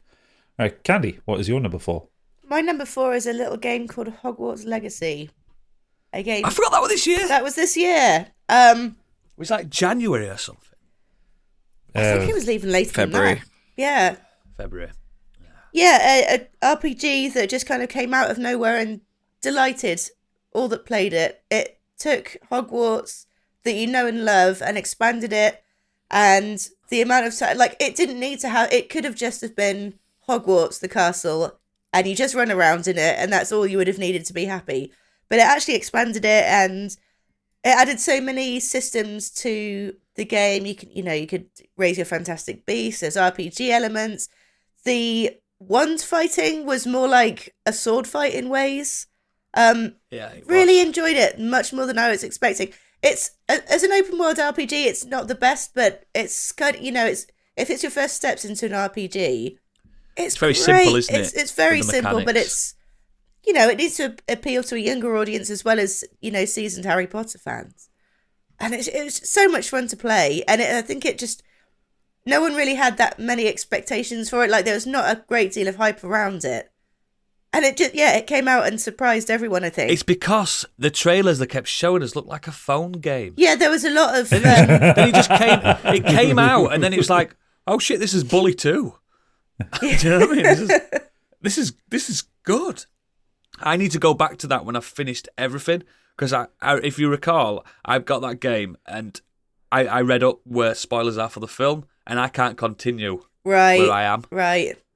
So I'm just there. So I'm going to start it all again. Because then I thought it was cool. I don't want to be a Slytherin anymore. Well, you're going to play it with... Yeah. Oh my God, that's going to be so much more fun for you, being able to play it again, knowing, like, you've got those images that you know and love of Hogwarts. And, like, you know, most people who've played it, you know Hogwarts and you know what classrooms, how they kind of look. And then you can go and explore them. You can see the secret tunnels from one to another. You can see... Oh my God, it's so much I think it's bigger brilliant. than you can, and exploring the common rooms and everything. Yeah, it's in my top 10, but I only count games that I finished in my Yeah, head that's for some fair enough. reason. Yeah, I've got plenty that I started and haven't finished that I couldn't count. Yeah. Really yeah, enjoyed it. I loved going around the castle and Hogsmeade and the forest. I think once it starts getting further and further out, it loses something. I think it needs to be a bit more contained. A bit smaller world would have been fine. They didn't need to make it so big. I mean, they could have done the whole thing in Hogwarts and Hogsmeade. Yeah, that would have been absolutely fine. And maybe if you just had the forest, Hogsmeade, and Hogwarts, you'd have been fine. It'd have been fine. But it's the wandering around. I spent so much time just running around the castle. I'm not even unlocked all the doors yet. I've kind of dropped off to play other games, but. It really does have that kind of sense of wonder that I think like Harry probably felt the first time he was going. Like you're discovering it for yourself the first time. There's a moment where I looked at a floor and I saw like a mosaic of a snake, and I was like, oh, that's interesting. And I followed it, and it leads to a bathroom. Yeah. And I was like, that's important bathroom. I was like, that's really cool. And it tells you when you go in there what it is. But I was like, that's cool. Some of the old character names as well, like the old wizarding families that you know. And it goes into some of the lore of some of them too, which is just, it just expands that universe. I'd like to see what that developer does next to Portkey Games. It's a nice building block for future games, isn't it? Yeah. Yeah, I really would like to see what they do next. They might do another Hogwarts game, which I'm all here for. But I think that they just didn't market it like I thought I would have. And again, I'm not a marketer, but it genuinely seemed like a mobile game. And then, can you remember everyone's surprised when like, it's getting good reviews? Yeah. It's getting good reviews. People say it's good. Avoiding spoilers, but could they do another Hogwarts game, considering it isn't everything in that one? Yeah, there's lots of... Just take it... Prequel, mate. Just take it out of the... You could set some at Hogwarts, you could go to the Ministry of Magic, you could go... Surely you could say... I don't know what happens in the Harry Potter films, in the final films, but surely they could have it after Harry Potter as well, if the school still exists. I don't know this at this point. You know what I mean? Don't answer it. I would retell Dumbledore's story which they didn't manage to finish with the films. Yeah. Well, like you mentioned to me, yeah. I mean, Oodles, I'm sorry to say, but Hogwarts was closed down by Ofsted.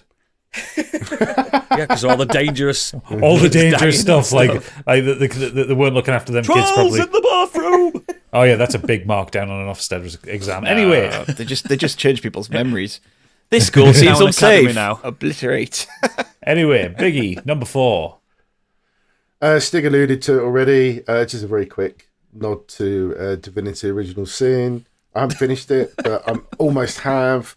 I dropped off it because I wanted to play some other stuff because I was heavily into that for a while. I just wanted to note that since doing Scorched Sheep, I hit a block when I first played Divinity Sin, and then having played Scorched Sheep now with you guys and understanding D&D better, I went back to that game and found it a much easier play. Yeah. Understood the concept more, the mechanics, etc. I just think the problem with the first Divinity Original Sin, I don't like the story to that one. The sequel's so much better. Oh yeah, it's. I'll go back to that. Also, production values are so much better on the second one because they made some money off the first one. Jump up. Yeah, it's a huge jump I went from the second one to the first one. I was like, oh, this is a bit janky. Yeah.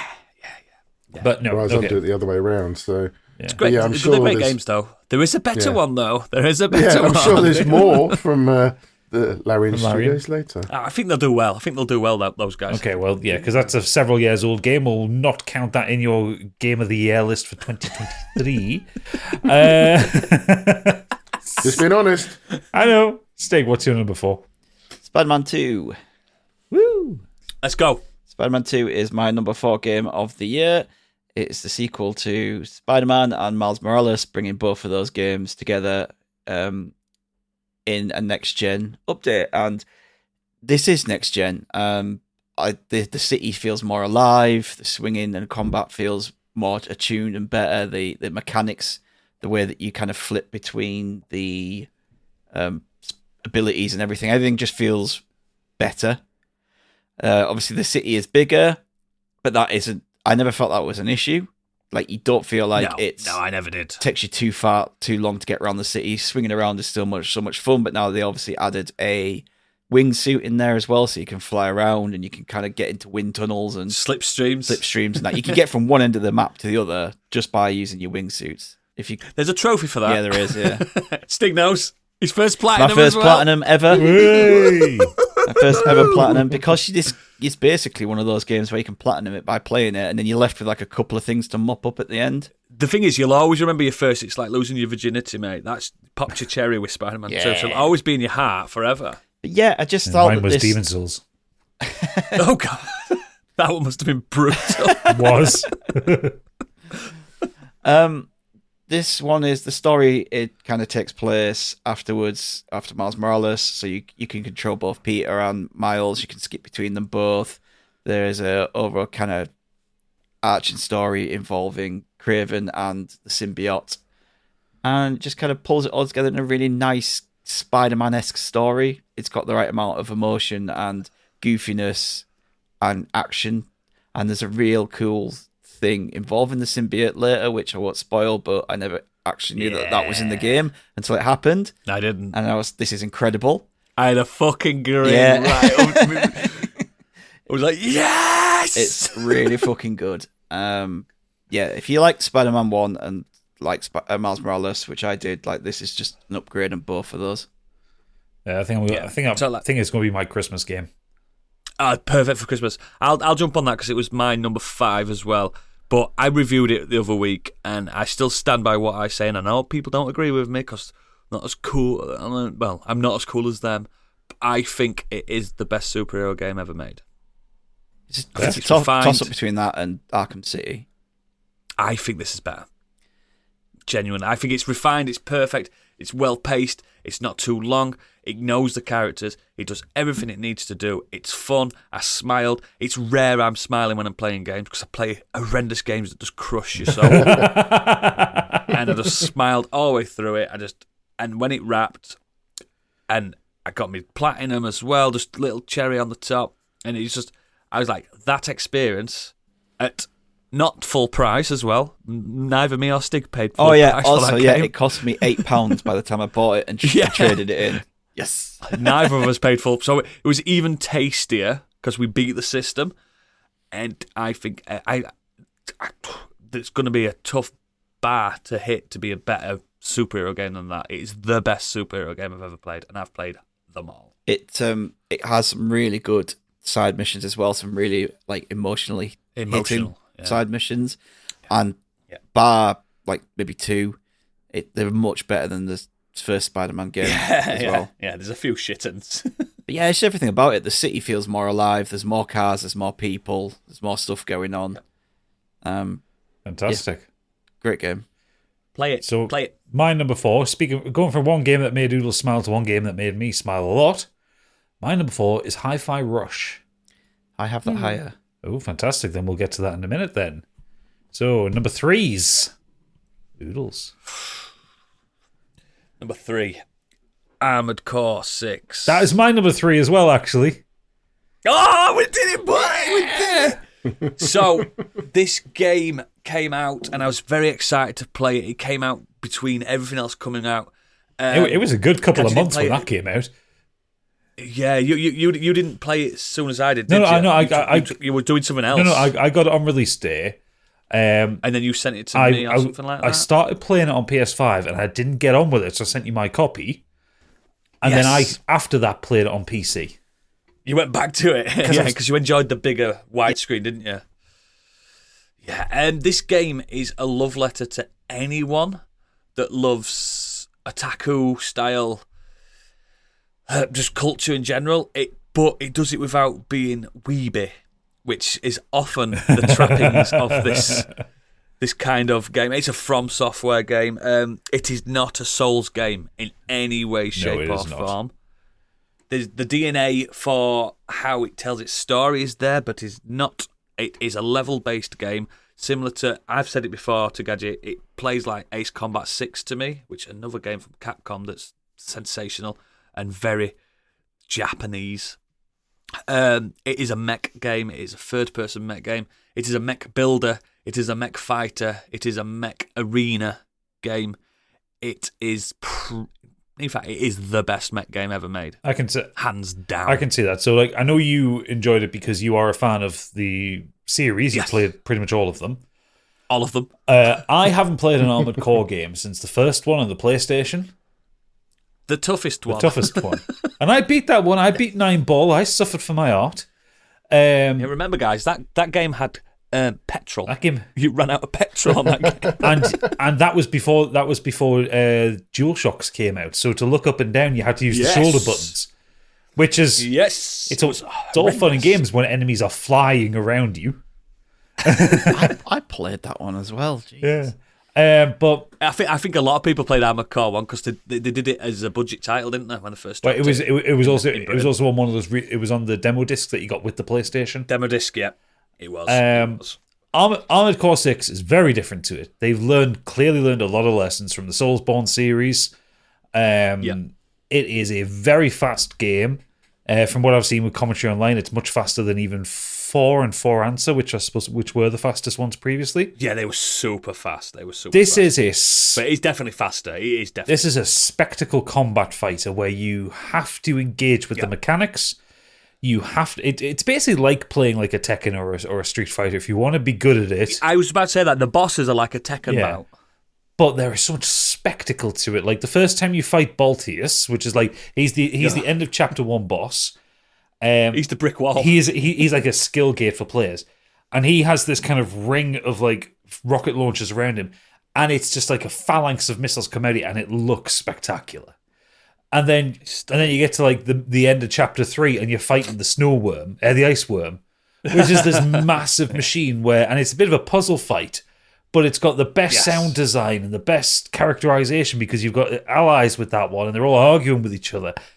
And you get this wonderful moment where you've got to knock its shield down, and then someone with a railgun about 30 miles away hits it. And you just get this moment where all the sound comes down as, I won't miss. And the railgun hits it, and it booms. And, it's so good. I hate how there's a lot of discourse online saying, there's no story to this game. So much story to it. Fuck it's off. Great story. Fuck off. It's a story-based game. Yeah. Through and through. And it won Best Story, didn't it, on one of the awards? I think it might have done. Oh, it was nominated. It was nominated for the Golden Joystick for Best Story Writing. Because it's a fantastic story. And Gadget's entrusted... He got through New Game Plus before I did because he just loved it that much. He whizzed through me. I'm on to second breakfast. Second New Game Plus I'm on at the minute. Because I'm trying to get the hidden ending. And it's different enough. The replayability of it. And I didn't play much online, but when I did... It reminded me of the fight clubs in Elden Ring. From Software have never made a full-on 1 versus 1 dedicated game, and this is the closest. I've done a couple of the online battles, but I've also had a couple of cheaters come out because I'm playing it on PC, so I'm not bothering with that. Yeah, they've modded it already, haven't they? They? But I enjoy the arena, I enjoy the missions. It's great. And also, it's super special.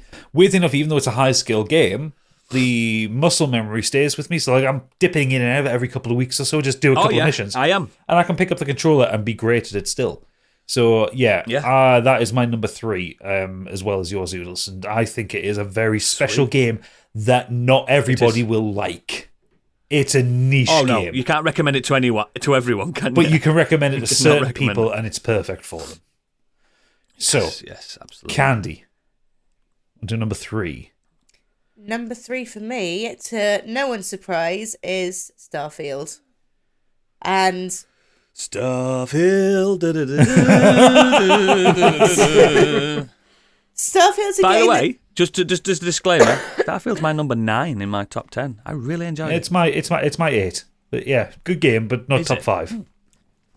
Well, I only really had the enjoyed choice it. of I was 5 games, so. Yeah, so Starfield's a game that did a lot of things very well. It did a lot of things not very well, which is why it didn't come to my number 1. And I don't want to sound like I'm shitting on the game, but it didn't have the same magic for me. But we're celebrating games, so Starfield is a game that It does enough, doesn't it? it does enough. It does what it does well, extremely well. They've captured this kind of the adventuring into the unknown. They've done absolutely Yes, spot on. Going to a planet that's completely barren, bar a couple of maybe mining outposts and everything.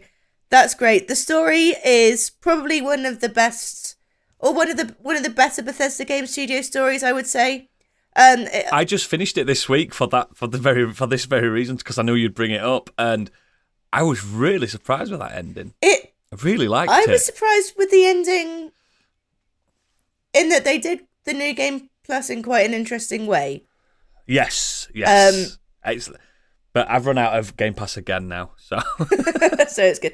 The way they do new game plus is very much depending on how much attention you pay to the story as it goes along, and different characters' point of views, and who sides with who, and ultimately it's kind of, you end up asking yourself some philosophical questions. Can I go through and do what I need to do and get the job done no matter who stands in the way, or do I want to take the time with the intricacies and carry on with it?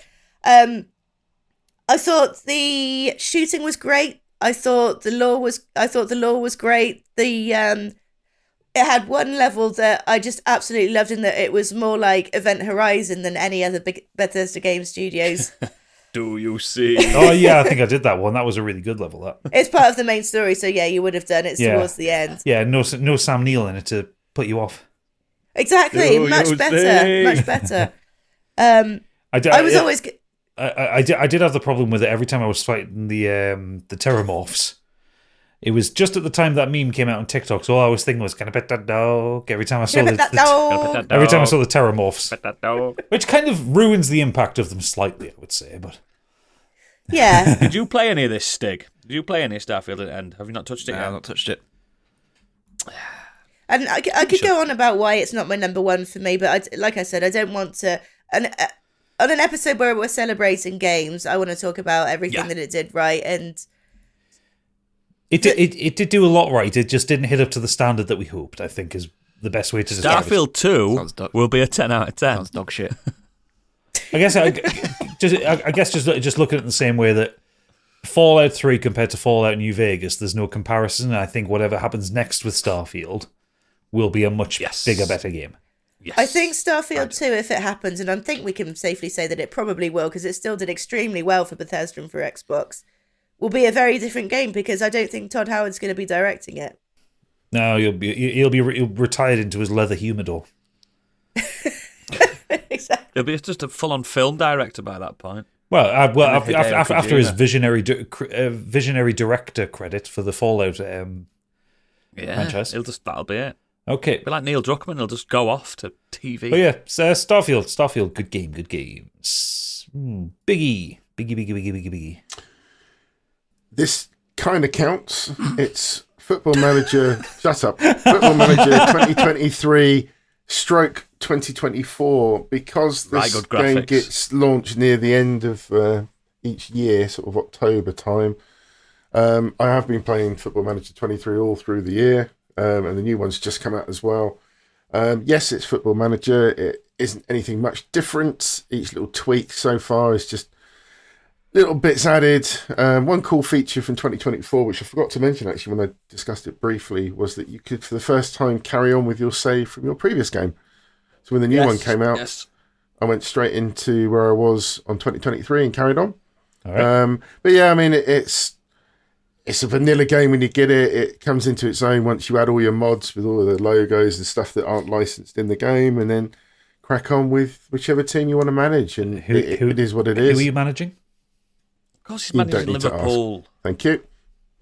Why would you manage a Premiership team? Is the whole challenge? I don't get that either. Because you can. No, I know it's you just can, fun but managing your own team that you support. Dominating Europe, aren't you, mate? I could play as my local team if I wanted to down this way. Sure. I remember playing Championship time. Manager '99, and it was taking like fucking Leighton Orient or Accrington Stanley and getting them to wallop Man United.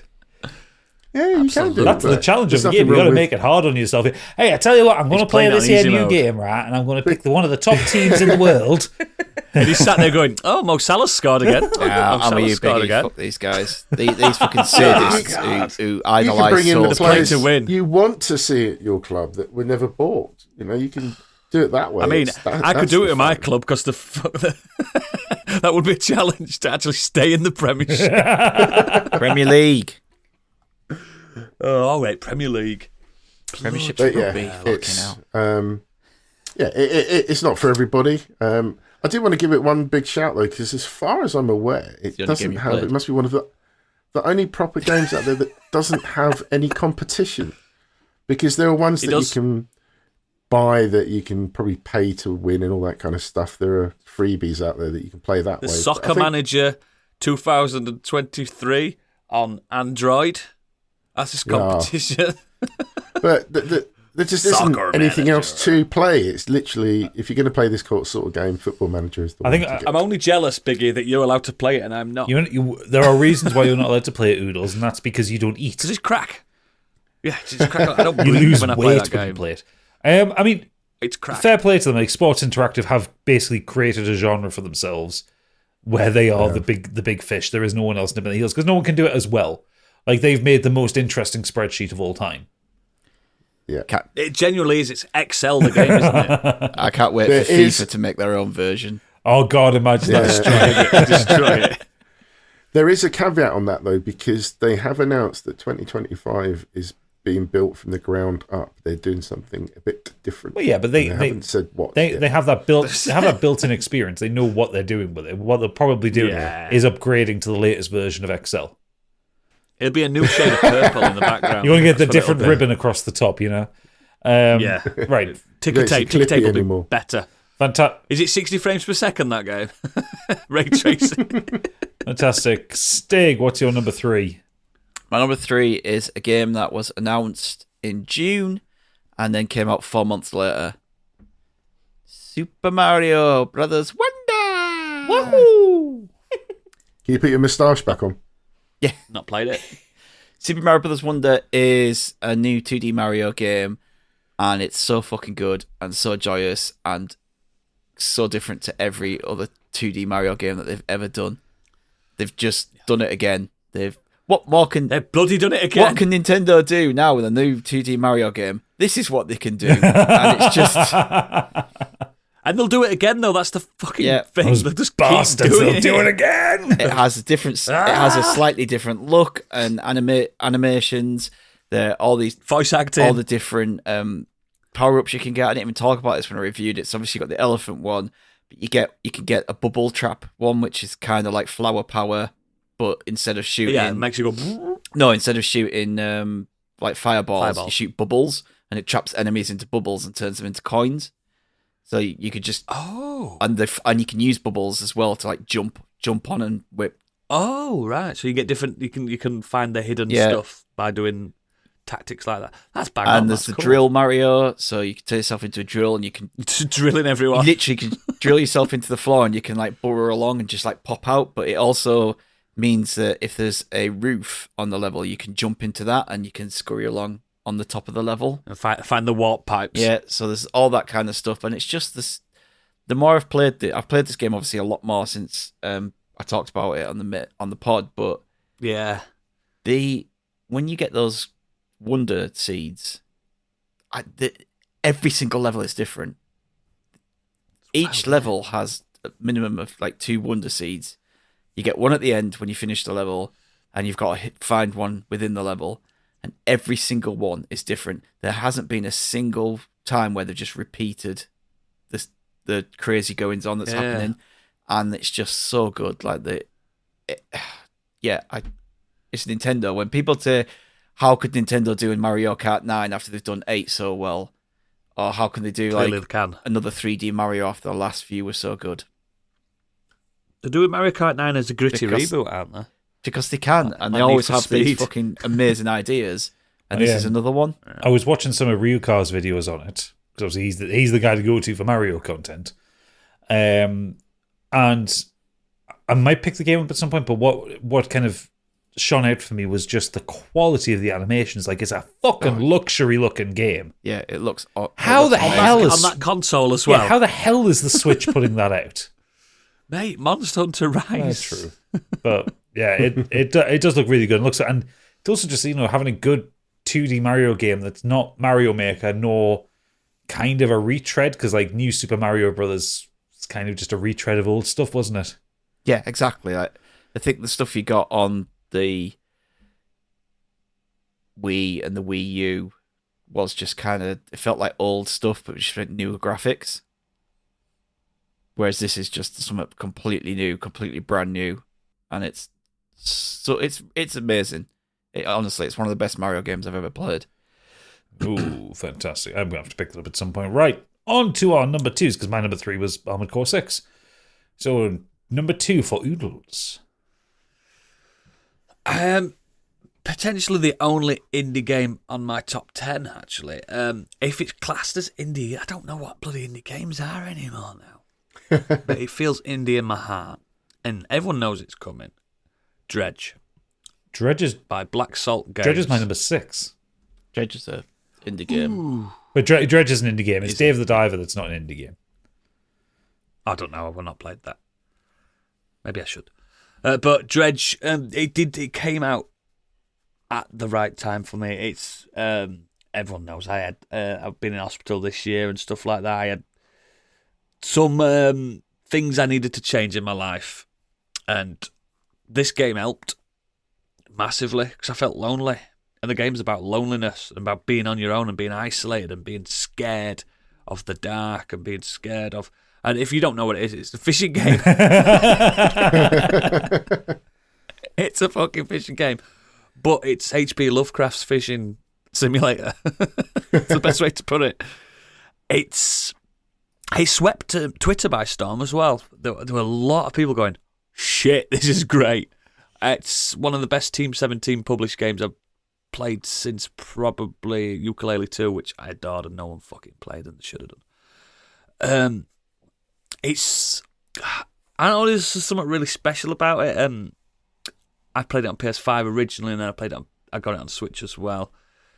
And I know a lot of people that listen to this show have played it, and some have fallen off it, but I know some have blasted through it and absolutely loved it. I think I didn't finish it, but I don't want to say I fell off it. I had everything else came out. Everything else came out, but also I just had my fill of it. Like the amount of time I put into it was perfect, and you was spent. I was spent, but what I played of it was excellent. I don't know. It felt akin to me, like how Disco Elysium made me feel. I can see that. Yeah, this is special, but in a different way. Disco Elysium's special in a different way because it's a game without gameplay that I adored, and I don't usually like games without gameplay. Yeah. That really but blew you had me away. Inventory management, you had your upgrades. It was kind of a stealth RPG. I suppose. And then this game itself, it's quick time events, the game, but it somehow manages to be so special and therapeutic, and it saved me in a weird, crazy way. Like Left 4 Dead did on 360. I get saved by games sometimes. I'll get saved by books and I get saved by films. We all get saved by things, and you don't realise until afterwards that, oh shit, you helped. And I'll always adore Black Salt Games from now on. Whatever they do next, I'm there for it. I'm here. There's I will give you my money. There's been like a free update come out with like some extra content in it. Started it. Good lad. I love it. And if you've not played it, again, you don't have to finish this game. You don't have to finish this game. Get your fill. Yeah. I got my fill, and and it's still my number 6. Good lad. Okay. Perfect. There you go. Candy Machine. Numero dos, for me, is a Final Fantasy game, unlike the which we've never seen before, Final Fantasy 16. This is Final Fantasy grown-up. Number 8. This is Final Fantasy for grown-ups. This is the first mainline Final Fantasy of its ilk, shall we say. It's a darker tone. The whimsy is still there, but it's not quite so whimsical. It's grounded. I adored it. Those boss fights were a absolute sight to fucking behold. Whether or not you I was always a few days in front of you, and I kept saying, get ready, Candy, get ready, it's coming. Well, do you know what? Every time, you said it's going to bake your PS5, every time I thought, well, this must be the boss that does it, and I'm there, like, feeling my PS5. It's not that one, it's not that one. And just the absolute spectacle. I mean, some of the boss fights, it is more of a spectator sport, I would say, than actually participating in some of them. You just tap in. Tap. It doesn't matter. But you've put the work in at that point where you want to watch this. And with the old Final Fantasy games, you had the FMVs as a treat at the end of a long period of grinding. And this was the same. You worked your way through this bit. You had this huge boss battle. I cannot believe the sheer magnitude of what they managed to push out of the PS5. It's just sold unbelievable. adequately. It's unbelievable. Clive, who thought, how can we make the name Clive cool? It works. There's a reason. There's been some frothing ladies around the internet with Clive. And froth I did. Froth hard.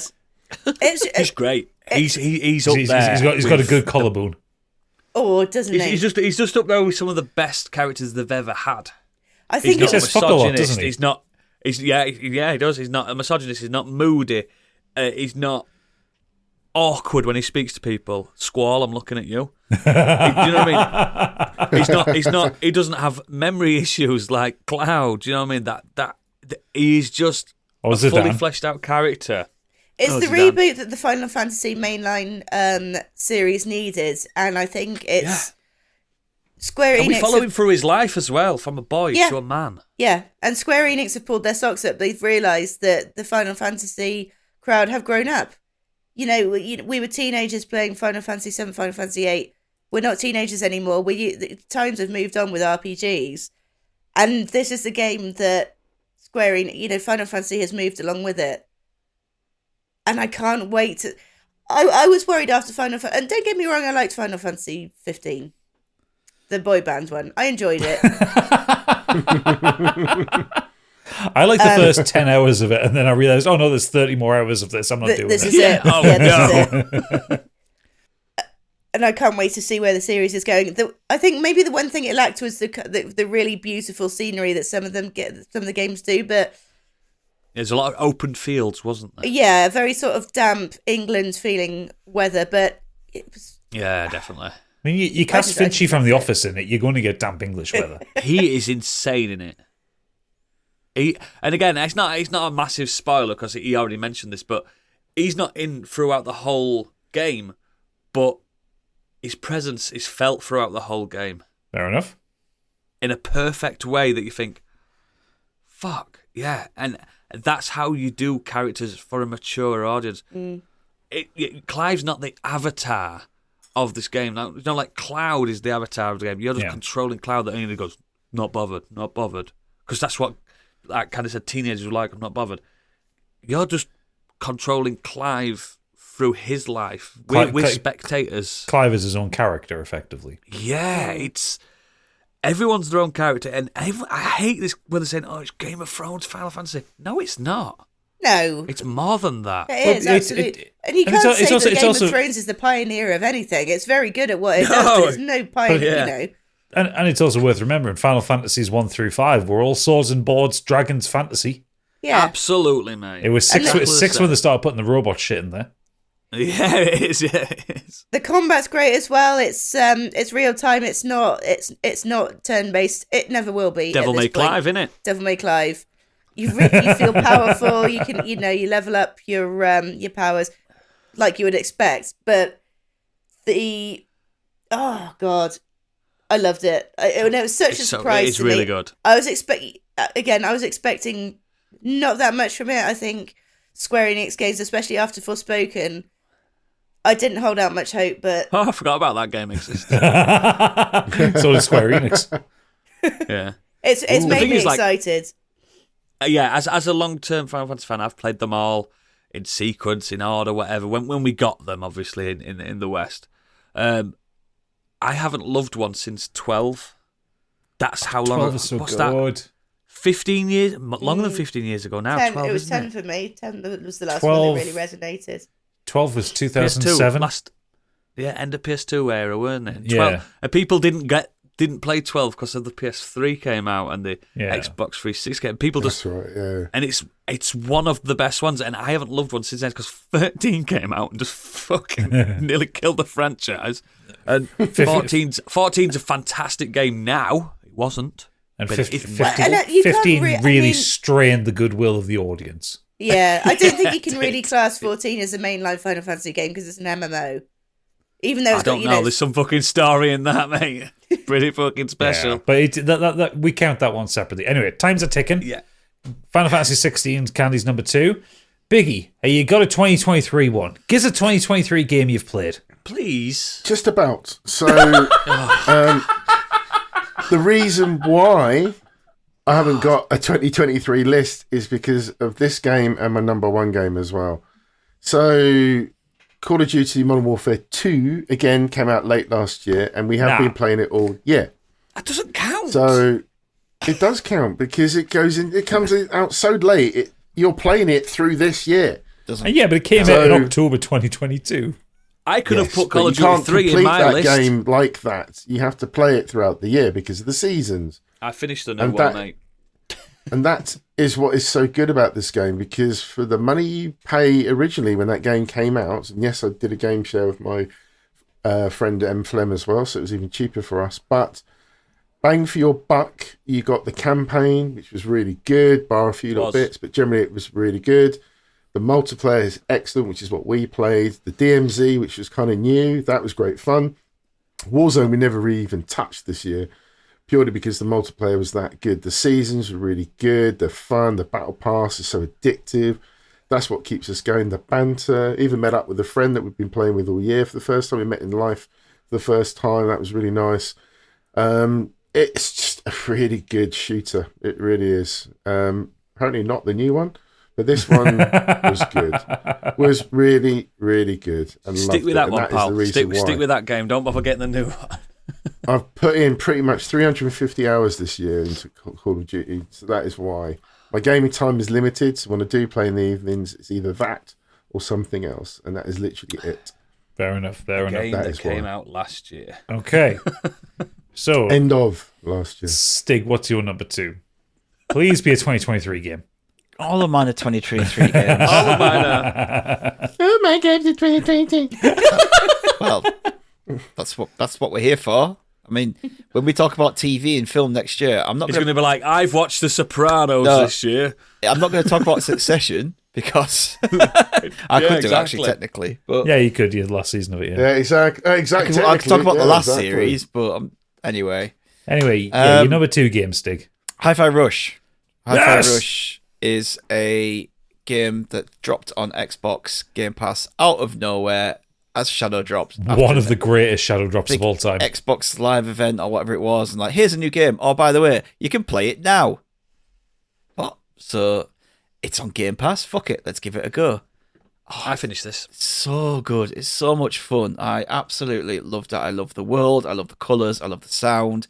I love the animation, the characters, the writing, the soundtrack is incredible. And I'm usually not really one for rhythm games, but this one just worked really well. And it's simple enough as a rhythm game. I think as well as it's accommodating as a rhythm game, because the whole thing is obviously you hit on the beat. But if you miss the beat and you when you hit attack, Chai will just hit on the next beat. So you fall out of rhythm, but Chai keeps his rhythm, so you can still do the combos, and you just don't get as high a score. Yeah, and I think that's what helped it for a lot of people. But It's fucking glorious, that game. I love it so much. I really didn't love it as much as you two, but I played it in the wrong circumstances on my phone. Yeah, because you're I think dead that's inside. the problem. No, but it still had a controller and stuff, and there was no lag or anything. I think if you were to play it on an actual Xbox or on a PC, yeah, probably, probably would have liked it more. Like not over xCloud as well, because I know you said xCloud worked really well for you, but there will be some lag and some weirdness. There must have been some. Yeah, there must have been some. But like, I liked it. It's in my top 20. But I didn't 20? love it. Fucking punk's gonna come stab you. I've got. It's in my top 20. I don't care. It can come and stab me. It's tried it before. But and I'm still alive. So for me, Hi-Fi Rush was my number 4, not because it's any less good than what Stig says, but just there were other games that knocked it down for me. Yeah, I love the characters and that world. I want more. I want more of them. I want an anime of them. I just want to see. Did it do well? Did it do well financially then? Do you know? It was just Game Pass, but it did really well on Steam. A lot of people bought it because it was priced at like That's good then. 22 quid on Steam. I'd like it to continue as a franchise. I think it's a very good Steam Deck game. I bet it is. Yeah, I bet it is. Bigger part, bigger screen. Yeah. I bet it is actually. Yeah. I need more I'm willing cinema to in play my it life. again if I do end up getting an Xbox. I'd play it again because it's not that long either, and the soundtrack, like Stig says, is but the thing really is, surprising. The thing is, it's one of those infinite replay. Like it took me, I think, about 10 hours to get through the whole game because I kind of struggled in the last chapter. Same of it. for me. There was one quite long rhythm moment where I was struggling. I think it's because I was using Bluetooth headphones and there was a bit too much lag. But got through it. I've been back through it again since, kind of on and off, a little bit like how I'm doing Armored Core and doing some of the challenge stuff and like unlocking some of the rooms I couldn't get before because like you didn't have the right support characters. But it's just a game that makes me smile. Like, I have not laughed so much at a game as I have with that. There are some really brilliantly funny moments. There are really brilliantly heartfelt moments. It can be really sweet. It can be really brutal. It's so good. It's so fucking strange. And then they put the fucking Prodigy on the soundtrack, and I'm like, yes, man! Yeah, that bit was great. I'm telling you now, right? Tango Gameworks, the changing landscape of what you expect from them. Yeah. Oh, yeah. Also, the fact that we know now that they don't give a fuck. Yeah, this came from the same studio that did Evil Within and fucking Tokyo Ghostwire. I was like, hang on a second. Yeah, this is a bit of a left turn for you, give lads. A fuck. No, but even like Ghostwire Tokyo was such a weird game, and they don't give a fuck now. And they're now ones to watch. Yeah, absolutely. Because they're just going to be like, oh, his next game is just a puzzle game, but there's a twist. There'll be, there'll be something. The Wild. Yeah, I like that game. I just don't love it. Yeah. Fantastic. Okay, so my number 2, and I suspect Candy might have this one higher. I have Alan Wake 2. I have it higher. Okay, so we'll defer to Candy when we come around there. So we've been through our top 4s, the back end of the top 5 rather. Time for our number 1s. So, Oodles, what is your game of the year? This was the longest thing. Now, it's not Alan Wake 2. No. That's in my top 10. It's Baldur's Gate 3. Shock. Okay. I never thought, though, in my existence that I'd have such a nerd game as my number 1. I tell you what, because it's my top game and it'll be Stig's top game, let's let Candy and Biggie go first, then, in that case, because we're going to have to nerd out on Baldur's Gate for a little while here. So, Candy Machine, can we nerd out together?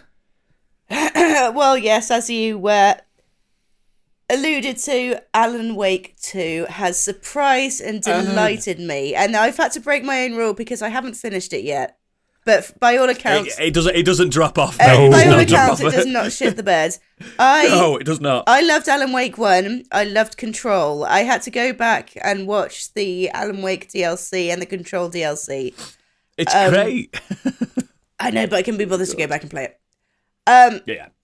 I am really finding it difficult to find any points that I don't like about this game. That it's just... Too many elf packs. No, that's fine for me. I love it.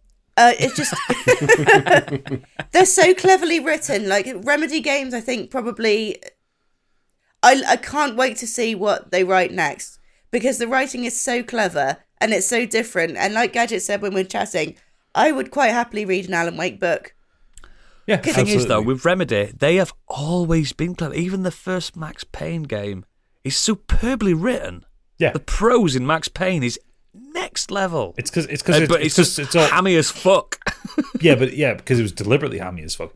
Like, it's all written by Sam Lake. Sam Lake knows exactly what he wants to put out there. He could just novelize anything and turn it into like a neo-noir fucking opera. And what an absolute character Sam Lake is as well. What an MVP in the world that man is. He's a rock star. Complete rock star and complete troll as well. Like you said, Gadget, like I'm sure it wasn't him that was like, put me in the game. It was everyone around him. There's no way he wanted to be in it. They've made him do it. It's just that's how I see it. He's not asked. He's not inserted himself. They've gone, Sam. Why don't we just put your face in there? Yeah, exactly. Go on, Sam. You can do it. Do this. Well, go on, Sam. Because he became Max Payne because all the people that original Max Payne face is so good. All the people in the cutscenes of Max Payne are developers and friends and family of the developers. Like the kind of slightly dominatrixy older woman that is torturing Max at one point. That's that's the graphic designer's mother. I love that. So because the story, and I'm not going to spoil things for Stig, but because of the way the story goes, it didn't have any choice but to put Sam Lake back in there because Alex Casey needed to be a thing. It makes sense, doesn't it? It makes sense. Alex Casey in all but name. That is not Alex Casey at all. We know who it is, but we're not allowed to contractually say who it is. Because a rock star on the character. Yeah. We all know who that is.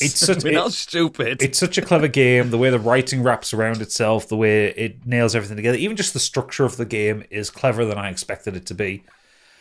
I really like what they've elevated with Alan's character because he's very paranoid. He's lost his mind a bit, being stuck in the dark place for so long. I love Saga. She's a wonderful character. She's brilliant. What's the name of the guy that he goes to see in the hotel all the time? The guy that he has a drug bender with. Thomas. Oh, he's brilliant, and it's the same guy as well that plays him. Same actor, yeah. Yeah, he is brilliant, but it's such a good moment, that. I like that there are still references to the old gods of Asgard, all that kind of thing. Like, everything gets put in there. Alan's third chapter. We're not spoiling it for Stig, but it's incredible. You know, Candy. You've got the GIF on your computer. I have not got over that. I have absolutely not. The sheer wonderment of what happened took me by. It took me by the throat, and it made me look at the screen, and I could not look away. And that's all I've been able to think about. It's all I've been able to dream about for the last week. If you asked me, what would your top moment of this gen? Oh yeah, I'd say it was that chapter. Hands down. Yeah, it's wonderful. There's no way that makes the ashtray maze look fucking tame. And yeah, I think Alan Wake 2 is an achievement, a technical achievement, because it looks fucking glorious. Like it's next gen. It's what we were promised when the PS5 and Xbox came out. Like this is luxury as a game. Sound design's wonderful. Some of the gameplay design is still a bit kind of Xbox 360 gen with just the way the combat works, but I'm fine with it. But there's so little.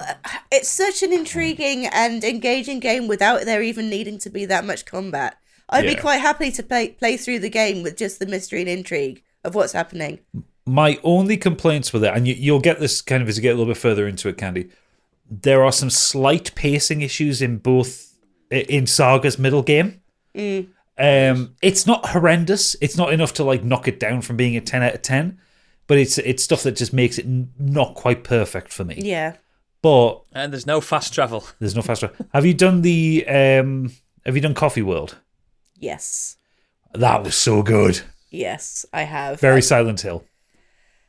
And it just the different mechanics for both the characters as well.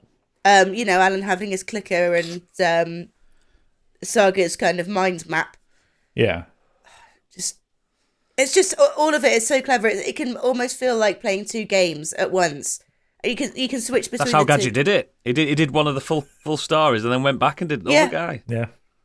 I did it where I did a chapter of each. That's what I'm doing. I think I'm going to go back to Alan. Gadget were like, I really like Saga's story. No, Alan's it was Alan's story. It was some of Alan's story that just dragged me through. Anyway, and then the game forces you, doesn't it, to then. When you get to the end. So yeah, it's Alan Wake 2 is so good, and it's I'm at the point now where I 100% fully trust Remedy for whatever they do. Yeah. Quantum Break made me wobble on them a bit, but then Control was fantastic, and now they've dropped this. I'm just like, yeah, you guys are legends. It's been a long time since a game has grabbed me quite as wholly as this has. I think also again, my last point is that I love how much Finnish stuff is in there. Yeah, because obviously Remedy are a Finnish company. Yeah, and it's like a lot of dialogue is Finnish. A lot of the dialogue is Finnish, and there's like it's almost like one of the towns next to Bright Falls is almost like a little Finland kind of thing, and they've all got the saunas and stuff like that, and it's great. Yeah. But we're running on time here. This is going to be a long fucking episode. Biggie, what is your game of the year? It's the games of 2023. So Cyberpunk came out in 2020.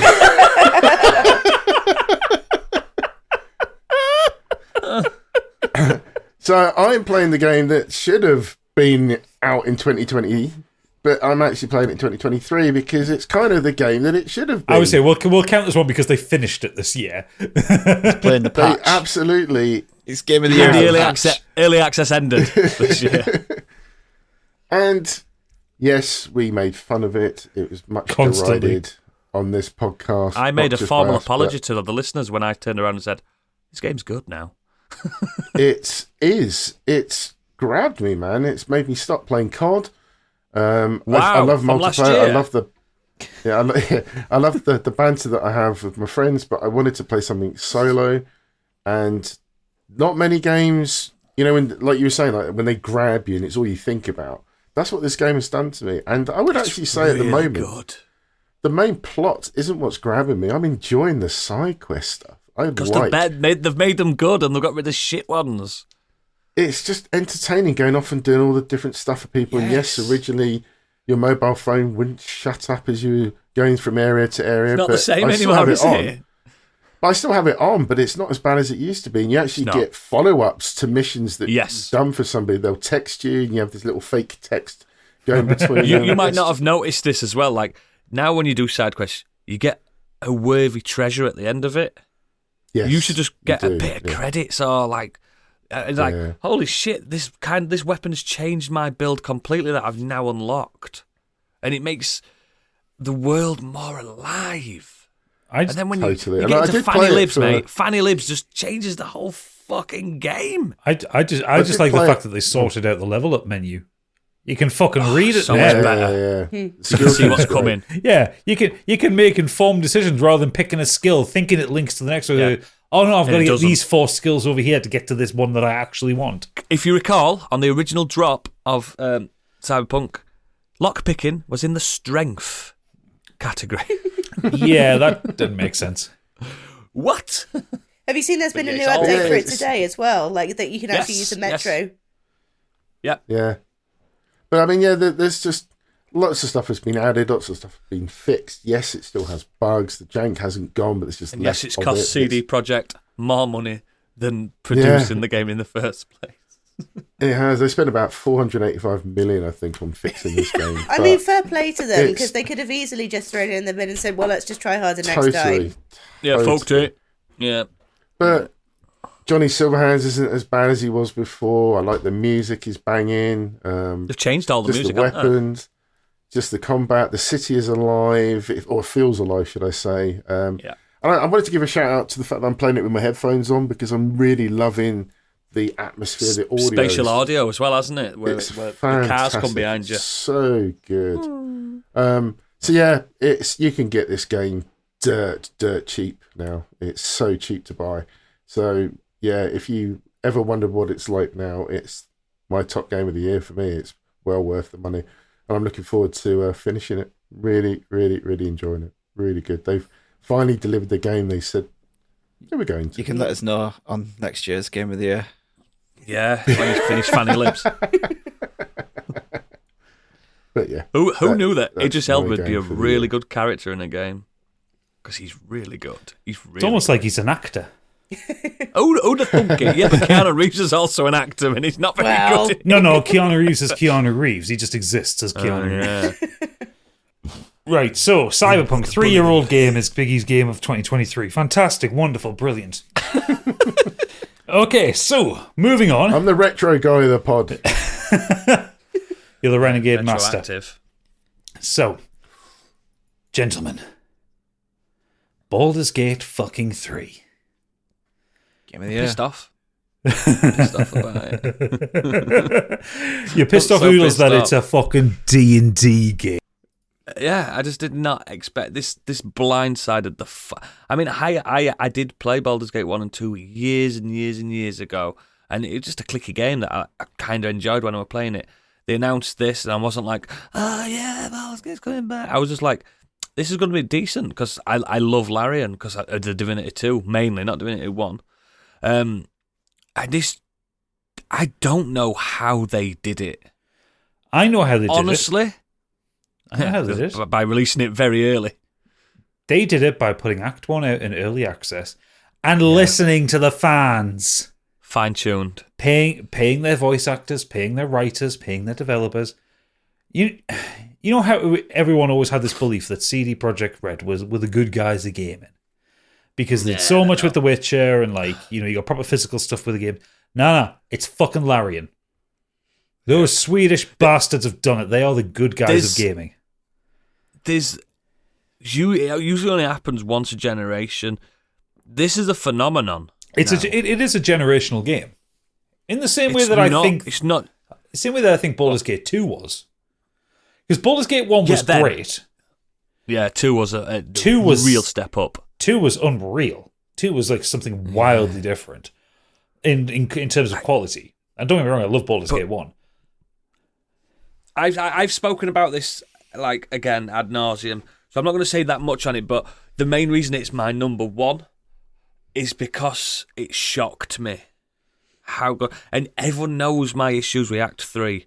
Yeah. But if I'm still putting a game at number one when I don't love the whole game, doesn't that just show you how much quality is in that game? When I've now finished that game I'm just coming up to my third playthrough to the end. It's insanely good.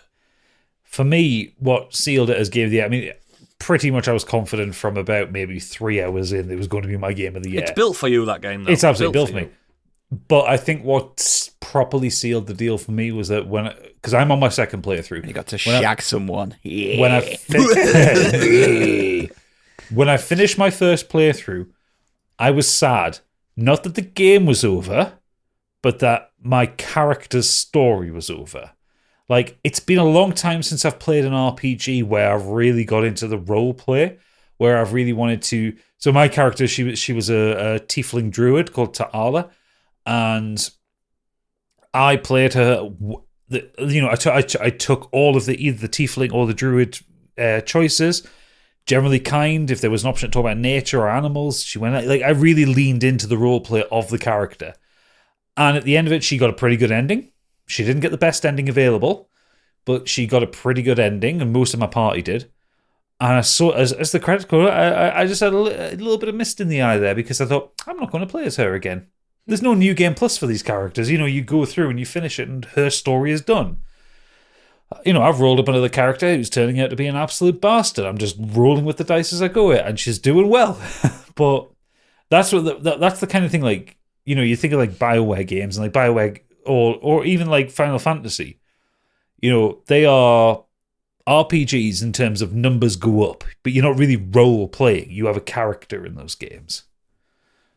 This is what's rare for me, that you can literally actually role play as anything you want, unless even if you pick the fucking origin characters, even if you pick the main cast, you can still role play them however you want to play them.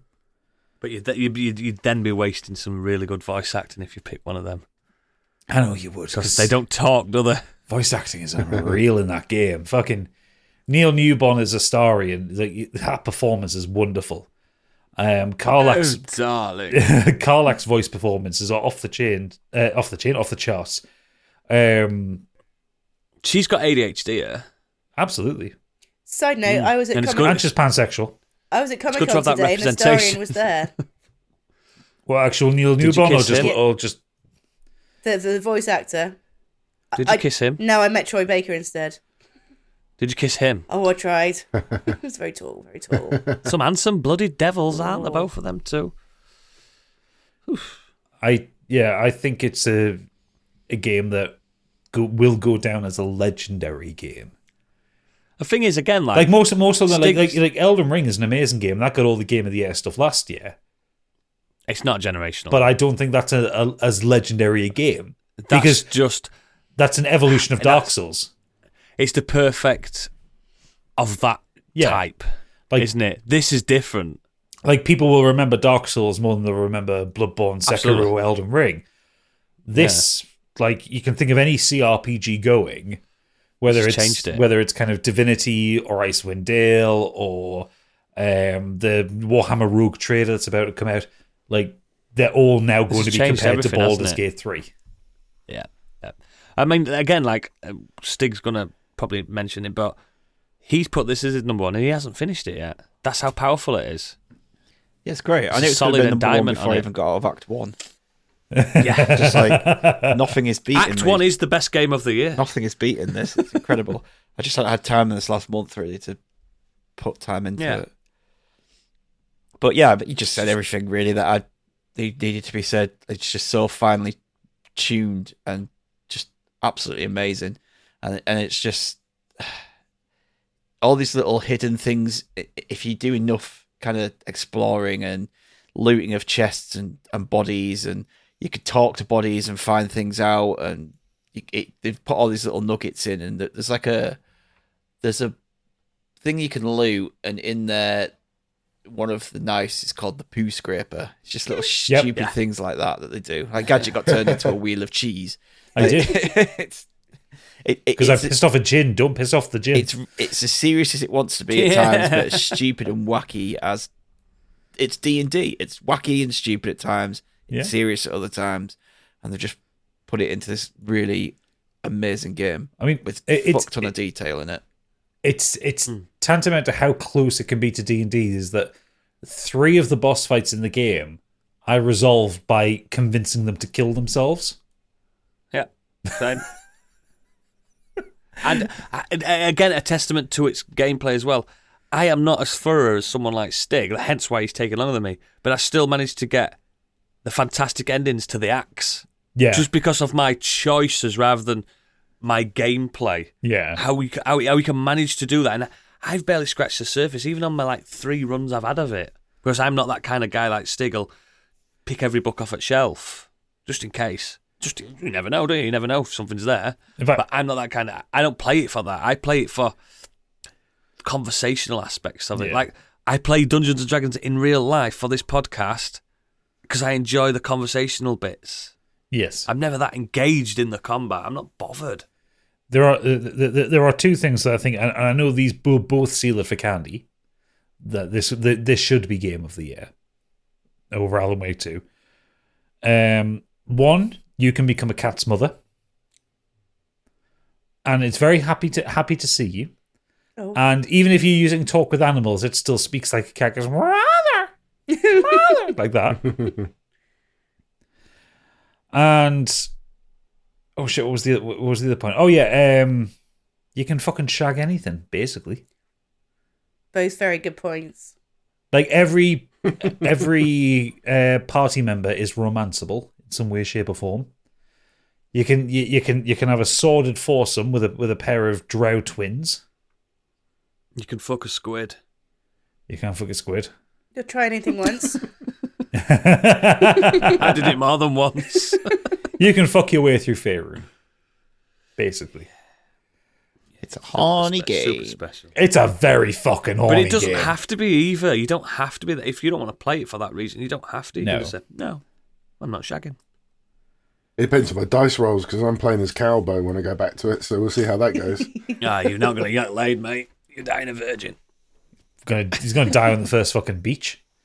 He's gonna walk forward, trip over, and break his neck. It's super special, and it deserves its accolades. If there were ever to be a definitive one, but we don't pick that. If there were to be, that is it, and it's going to sweep up at the Jeff Awards. It's the Jeff Awards, yeah. But I thank you for running that, Gadget. Thank you for running it. You did it with aplomb. Thank you. Congratulations. Round of applause. We do have feedback as well. I was about to say, do we have feedback? We do. So we're going to start with Jack Chambers Ward of Sequelizers fame, one of our lovely patrons. Never heard of him. He got you killed. Don't hold grudges for too long, mate. Hold them forever. It's obvious, but Baldur's Gate 3 is the clear winner for me. It exceeded every other game. Exceeded every other game in a genre I love so dearly, and a franchise that means so much to me. Honourable mention to Sea of Stars, though. I know Oodles loved that as much as I did. I did. Top 10. We're doing honourable mentions in the green room, incidentally. Yeah. Oops, I mentioned mine. Christopher Love, otherwise known as Deadbeat Punk, has said, Dave the Diver, you cunts. Don't think any of us... That's the full title. That's his name. Now, he'll hate me again. I mean, he hates me anyway, but I played the demo of Dave the Diver, and I'm glad I played the demo because I didn't want to continue. Oh. And everyone tells me I should love it, but then again, when you do... And this is a curse of demos. Sometimes when you know it's a demo, you don't care. Do you get what I mean? Yeah. You're skipping dialogue. You're just not... It's a fucking demo. You've got an hour to play this game. So maybe I should just get... Because everyone tells me that you'll love it. So maybe I should. David the Diver. So Planty didn't get the message on what we were doing this week, so he sent me not only his Game of the Year feedback, but also normal feedback. So we're going to do both, just so he hasn't wasted the effort. Bless him. Yeah. Plus, we also need to check up on the state of his man flu. It's as bad as ours. That's really bad. So he said, well, me modern chums, I didn't succumb to my illness last week, and just as well because someone's got to give the gift of shit film reviews. This week we started our Christmas film watching. We love a good Christmas film in this house. Starting with The Santa Claus, which is not a good Christmas movie. It might be almost 30 years old. Fucking don't say that, Planty. Don't say that. That film is 30 years old. It is, mate. It is. But there's no excuse for 90 minutes of fatphobic jokes, crappy CGI, and one of the most annoying shit boy child actors to ever grace the screen. I bet it still gets Candy hot and bothered, though, the pervert that she is. Well, you know me too well. Yeah, you're a ho-ho-ho. I got a thing for Santa. I can't help it. Is that the one with Tim Allen? Tim Allen. That's why I went, From the ridiculous to the sublimely slashery, so Candy's view again. It's a Wonderful Knife is a play on my favourite film of all time, It's a Wonderful Life, where the survivor of a slasher horror attack sees what life would have been if she'd never been born. Funny, sweet, gruesome, and a role for X-Files' The Smoking Man, who we all assumed was dead. Of cancer. Yeah. Finally, we started Christmas episodes this week at 100 Things We Learned from Film with the classic Gremlins. We talk about the puppets, Samantha Mumba, and Robbie the Robot. Samantha Mumba's not in Gremlins. I assume there's some tangential link. She's in the time machine, though, with Guy Pearce. Says, gotta go, we're just sitting down to watch the definitive Christmas film that people argue about on every Christmas. Muppets. Oh, is it a Christmas film or oh, isn't it? That's right, Batman Returns. You fucking what, mate? It's not Christmas in our house until Danny DeVito spits out some black gunk. Yeah, it is a Christmas film. Christmas film? I guess it is, isn't it? Yeah, now you mention it. No, it is. I mean, it's not the Muppets, is it? Don't both the Keaton Batman films take place at Christmas? Yes, winter, yeah. Definitely, both winter. First, second one more so. There's definitely like Christmas trees. There's a Christmas carnival and stuff. So onto his Game of the Year thing when I corrected him. So he says it's a short list of of 3 for me. I did tell him off. In fact, I specifically said we're looking for Game of the Year picks this week. He said, you bastards. So he says it's a short list of 3 for me. Dredge. I played the demo until it was dark. It literally made me forget my surroundings. Games do not do that for me, which is why I pre-ordered it the same night. Yeah, because he's got taste. And is that this year's game as well? Are you listening, Biggie? From this year? Next up, he says, Mario and Rabbids Spark of Hope replaced my usual holiday reads. There's just something about turn-based games that a 40-plus-year-old man can't get enough of. Something about slowing reflexes and wanker's wrist. Yep. Which brings me to the overwhelming winner, Baldur's Gate 3. Never have I put more time into this game than the last two may have had. Never have I put more time into the game in the last 2 months than I have my marriage, which may have had catastrophic repercussions on my relationship with Rachel, but that's okay because I've always got Shadowheart. Or Gale. Shadowheart. She's my bae. I think the last time I loved characters this much, they were called Ares, Yuffie, and Sid, and they looked like they were made of triangles. They did. Baldur's Gate 3 wins not only because it's fun to play, but I feel real attachment to the characters. Except Will. Fuck Will. Yeah, well, shit. But only after Shadowheart and Gale. 5 out of 5 would molest them all again. Will's boring, but he's actually. I've lost my ear, bud. His actual. He's fell out my ear. His actual attacks are great. But you mean when he starts blasting? Yeah. If you're just clever like me, you turn a Starion into Will. I'm going to, I think. So, moving on, because this pod's going on too long, Lee Davies has said, well, this is tricky because I feel like Baldur's Gate 3 would be a contender, but I only started it last weekend and I'm still in Act 1. So out of the games I've finished, it's Tears of the Kingdom. Oh shit, that was this year? Yeah, that was this. It's been a fucking good year. Fuck. He also says, I'd put Jedi Fallen Order... Yep. It would be Jedi Survivor, wouldn't it? Spider-Man 2 and the Resi 4 remake up there too. Yeah, really good picks. What a fucking year, man. Super Natty Cat has vomited over the internet at us again. She says, I've not played any games this year other than quick 5-minute pick up and put down games because, I pushed a human out of my vagina. Yeah, you haven't got that excuse, Biggie. Out of these games, my choice would be The Quarry. I played it with Candy and Acid Pearl, and it was bloody fantastic. Was that this year? Good. No. Well, I just broke my microphone, by the way. I dropped my pod. You've messed your mic up. We're ruined. I don't know. Fucking professionals, man. We're not going to financially recover from this. We literally fumbled our way through, got everyone killed through our shitty life choices, and didn't even get to the bottom of the story because we were all genuinely that shit. But we laughed, we jumped, we cried, we made questionable decisions, and overall I spent time with 2 of my lovely friends. And the camp motto, what doesn't kill you makes you stronger, got replaced with what doesn't kill you makes you Sonia. Sonia from EastEnders. It was mostly, like when I say we were playing it, it was mostly just screaming. Lots of screaming. Sonia from EastEnders, what does that mean? Character Sonia from EastEnders. Yeah, what doesn't kill you makes you Sonia. And she says this is still written on a post-it note in my office. I giggle every time I read it. Also, pop, peanut butter, butter pops. Pop, peanut butter. This is an insight into the mind of This is why our pods can't go on for quite so long. I get pissed. I've broken my mic. I've fumbled my words. We've got a full month for this, don't you? This is why Christmas brings alcoholism. Yeah, it does, doesn't it? Okay, moving on. Zenos has said, I agree with Jack Chambers Ward. Despite strong competition across the board, Baldur's Gate 3 has to take it for me. On top of the years of work that's gone into it, the quality of the acting, because don't forget, every NPC is motion captured, and if you have a conversation with them, someone did that physical performance too. But they are still working on it and adding new scenes. Patch 5 went up this week and added a whole new epilogue scene to wrap up where everyone is 6 months later.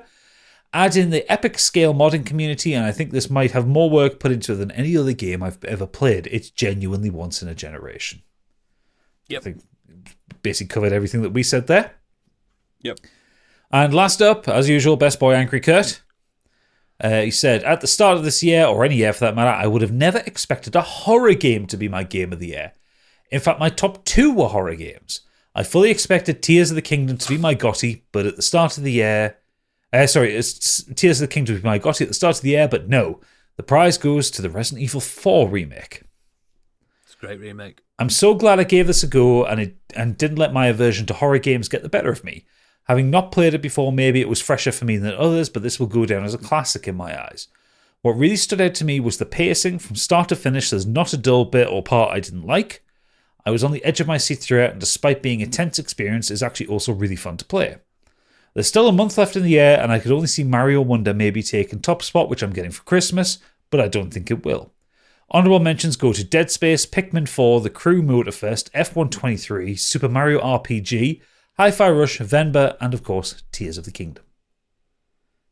Do you reckon Kurt play Baldur's Gate 3, mate? Do it. I don't think it's his kind of game, but I'd like to see what he thinks of it. It's not my kind of game. It is, to be fair. Stats. Yeah, play it, mate. That's good. I like that our listeners have got taste and decorum, and I like that Super Natty Cat wrote in. So, all our extracurricular activities are available in our show notes and at modernescapism.co.uk. We've been going on too long. Candyland. Oh yeah, I've got that to do, haven't I?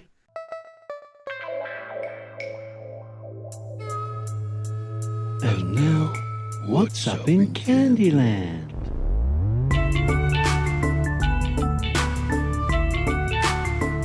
Candyland. Right, quick one. I almost gave myself food poisoning today. Chicken. And that's Candyland. And that's Candyland. No, Didn't read the maybe instructions think, right, again. so, chickens. Yeah, didn't take it out of the packet. Yeah, I thought I'd have it rare. Chickens, are they more dangerous dead or alive? Dead, you can get salmonella, you can choke on their bones. Alive, what can they really do? Peck you? Although they are directly you can descended. get Lyme fuck out. disease from them. Yeah, you can scratch the fuck out of you and give you Lyme disease. Gadget and I you don't saw want the that shit. biggest cock this weekend. Oh. I missed out. How big Yeah, was that fucking cockerel? For context, it was Pip's birthday weekend this weekend. We rented out an Airbnb, like a large Airbnb, shared a bed by where a lot sound of of our it. friends come up, and Stig came up for it. And the Airbnb was on a farm in Northumberland. Beautiful place, like just wonderful views all the way around. And they had chickens that had no road sense. But not only did they have chickens, but the rooster was fucking massive. It's fucking huge. Like a T-Rex. It's bigger than my PC. I say good. It's a big That's PC. that boy. Yeah. Ridiculous. Big racist chicken. Boy! But he was also really black. I ain't talking about right, roosters, so though. you I'm get talking away with about it. chickens. Well, chickens the hens that they had there were pretty big. They were also morons. So, Well, A are little they that bit of- dangerous then, if they're morons? a bit of nature chat now for you, Candy. So, again, when it comes to chickens, Gadget's onto a point. It's the roosters that do the treading. You know, when they cut the fuck up of a chicken. And they're the nasty ones. The hens are lovely, just women. Just lovely Running women. around going, yeah, just lovely women running around. The nice They're just normal nice women. people. I want to Having a actually. chat, innocent having a cup women. of tea, having a telly tea. I just do want to bring this. You've seen Chicken back. Run? I want to bring this back. How did you need to give yourself food poisoning? What I you didn't do? cook the chicken properly. I'm still getting used to my air fryer. Did you not 8 cut minutes into isn't it? enough. Was it pink? Maybe. Well, You don't eat well, chicken. no, I didn't know this until You I'd throw eaten it half back of at- it. Cut it in half in the Do you middle never and do- throw do it you back never in do the air fryer. test. I never got to be never white. eat chicken before cutting into it and checking. Oh, how am I supposed to Yeah. know? I am not You responsible. cut into it! I'm only responsible for myself. Like, Candy, Yeah, you're a look at how that's 45-year-old going. woman. You should know better. What's Panda going to do if you die of chicken poisoning? Yeah, can They'll I eat my point chicken. out Eat the that you chicken are and eat responsible candy. for Panda as well? yeah, they'll eat me. No, but cats can eat raw chicken. That's all right. They can. And people. Their intestines aren't long enough. Yeah. I'm drunk. Candy, you need to come with a health warning on your back. I think she needs a carer. Yeah. Oh, Carrie, yeah. I don't think Candy needs a husband or anything like that. It's like an actual carer. Like someone's going, no, just move away from that shop. I think need a they call them, husband, like, a carer, health- and a financial health partner. advisors or something. They don't call them carers anymore. What do they call them? What's the nice, politically correct word? Social workers. Home help. Men in white coats. A padded cell. Yeah, straight jacket. Well, if someone's offering out there is Bullshit. offering to be my personal chef, so I don't get the food poisoning. Maybe stick with vegetables, mate. Nuggies, chicken nuggies. No one got food poisoning from nuggies. That's not real chicken. If you don't cook them right, you will. Yeah, you could. You don't want to eat a raw Do they one. not come cooked though? Like you don't get a pink chicken nugget if you cut half. The ones from the supermarkets do, but if you're making your own, you're not doing that, are you? Look at her face. What do you mean make your own? Oh, whatever. You can't make your own can make your own nuggets. nugs. Shit. I've made my own nuggets. I make them for the kids, and I can't even cook. It's just bits of chicken breast battered and deep fried. Yeah. Why would you batter do it that up. though when you can buy them? Do you know what the fucked up thing is when you make nuggets as well? it yourself. That's bullshit. Candy, this will It's blow your called mind. cooking. No. When you make your own nuggets, the fucked up thing is you use egg. No. So you're actually using an embryo of a chicken to create a nugget. I just went through all the emotions then. Brutal, isn't it? Just buy frozen nuggets. No, don't buy frozen nuggets. No, They're we know terrible. how to do it. It's you that needs to buy frozen nuggets. This no week's Candyland has been brought to you by Birdseye. Exceedingly good cakes. We're leaving it at that. If you're a patron, meet us in the Six green room really in a good minute. game. That's Mr. Kipling. Oh, God. No, we're not oodles. Nate. You are? No, we're not. We're not what? I'm not leaving it at that. Why not? Because Kenny Potter comes out on Monday if you are a Patreon, and also our live show is on Saturday the 16th on Twitch at 8 p.m. Come and That's join why us he's for here. our Christmas do end of the year extravaganza, where there will be Christmas do. alcohol, there will be shenanigans, and there will be Secret Santa. Now you And can we're end the pod. Cheers, Stig. talking about the best shit of the year. Yeah. Cheers, Stig. You're a beauty. You're better than all of us, mate. Fact. See you soon in the green room for all you cheapskates. See you whenever. Bye. Bye. Bye.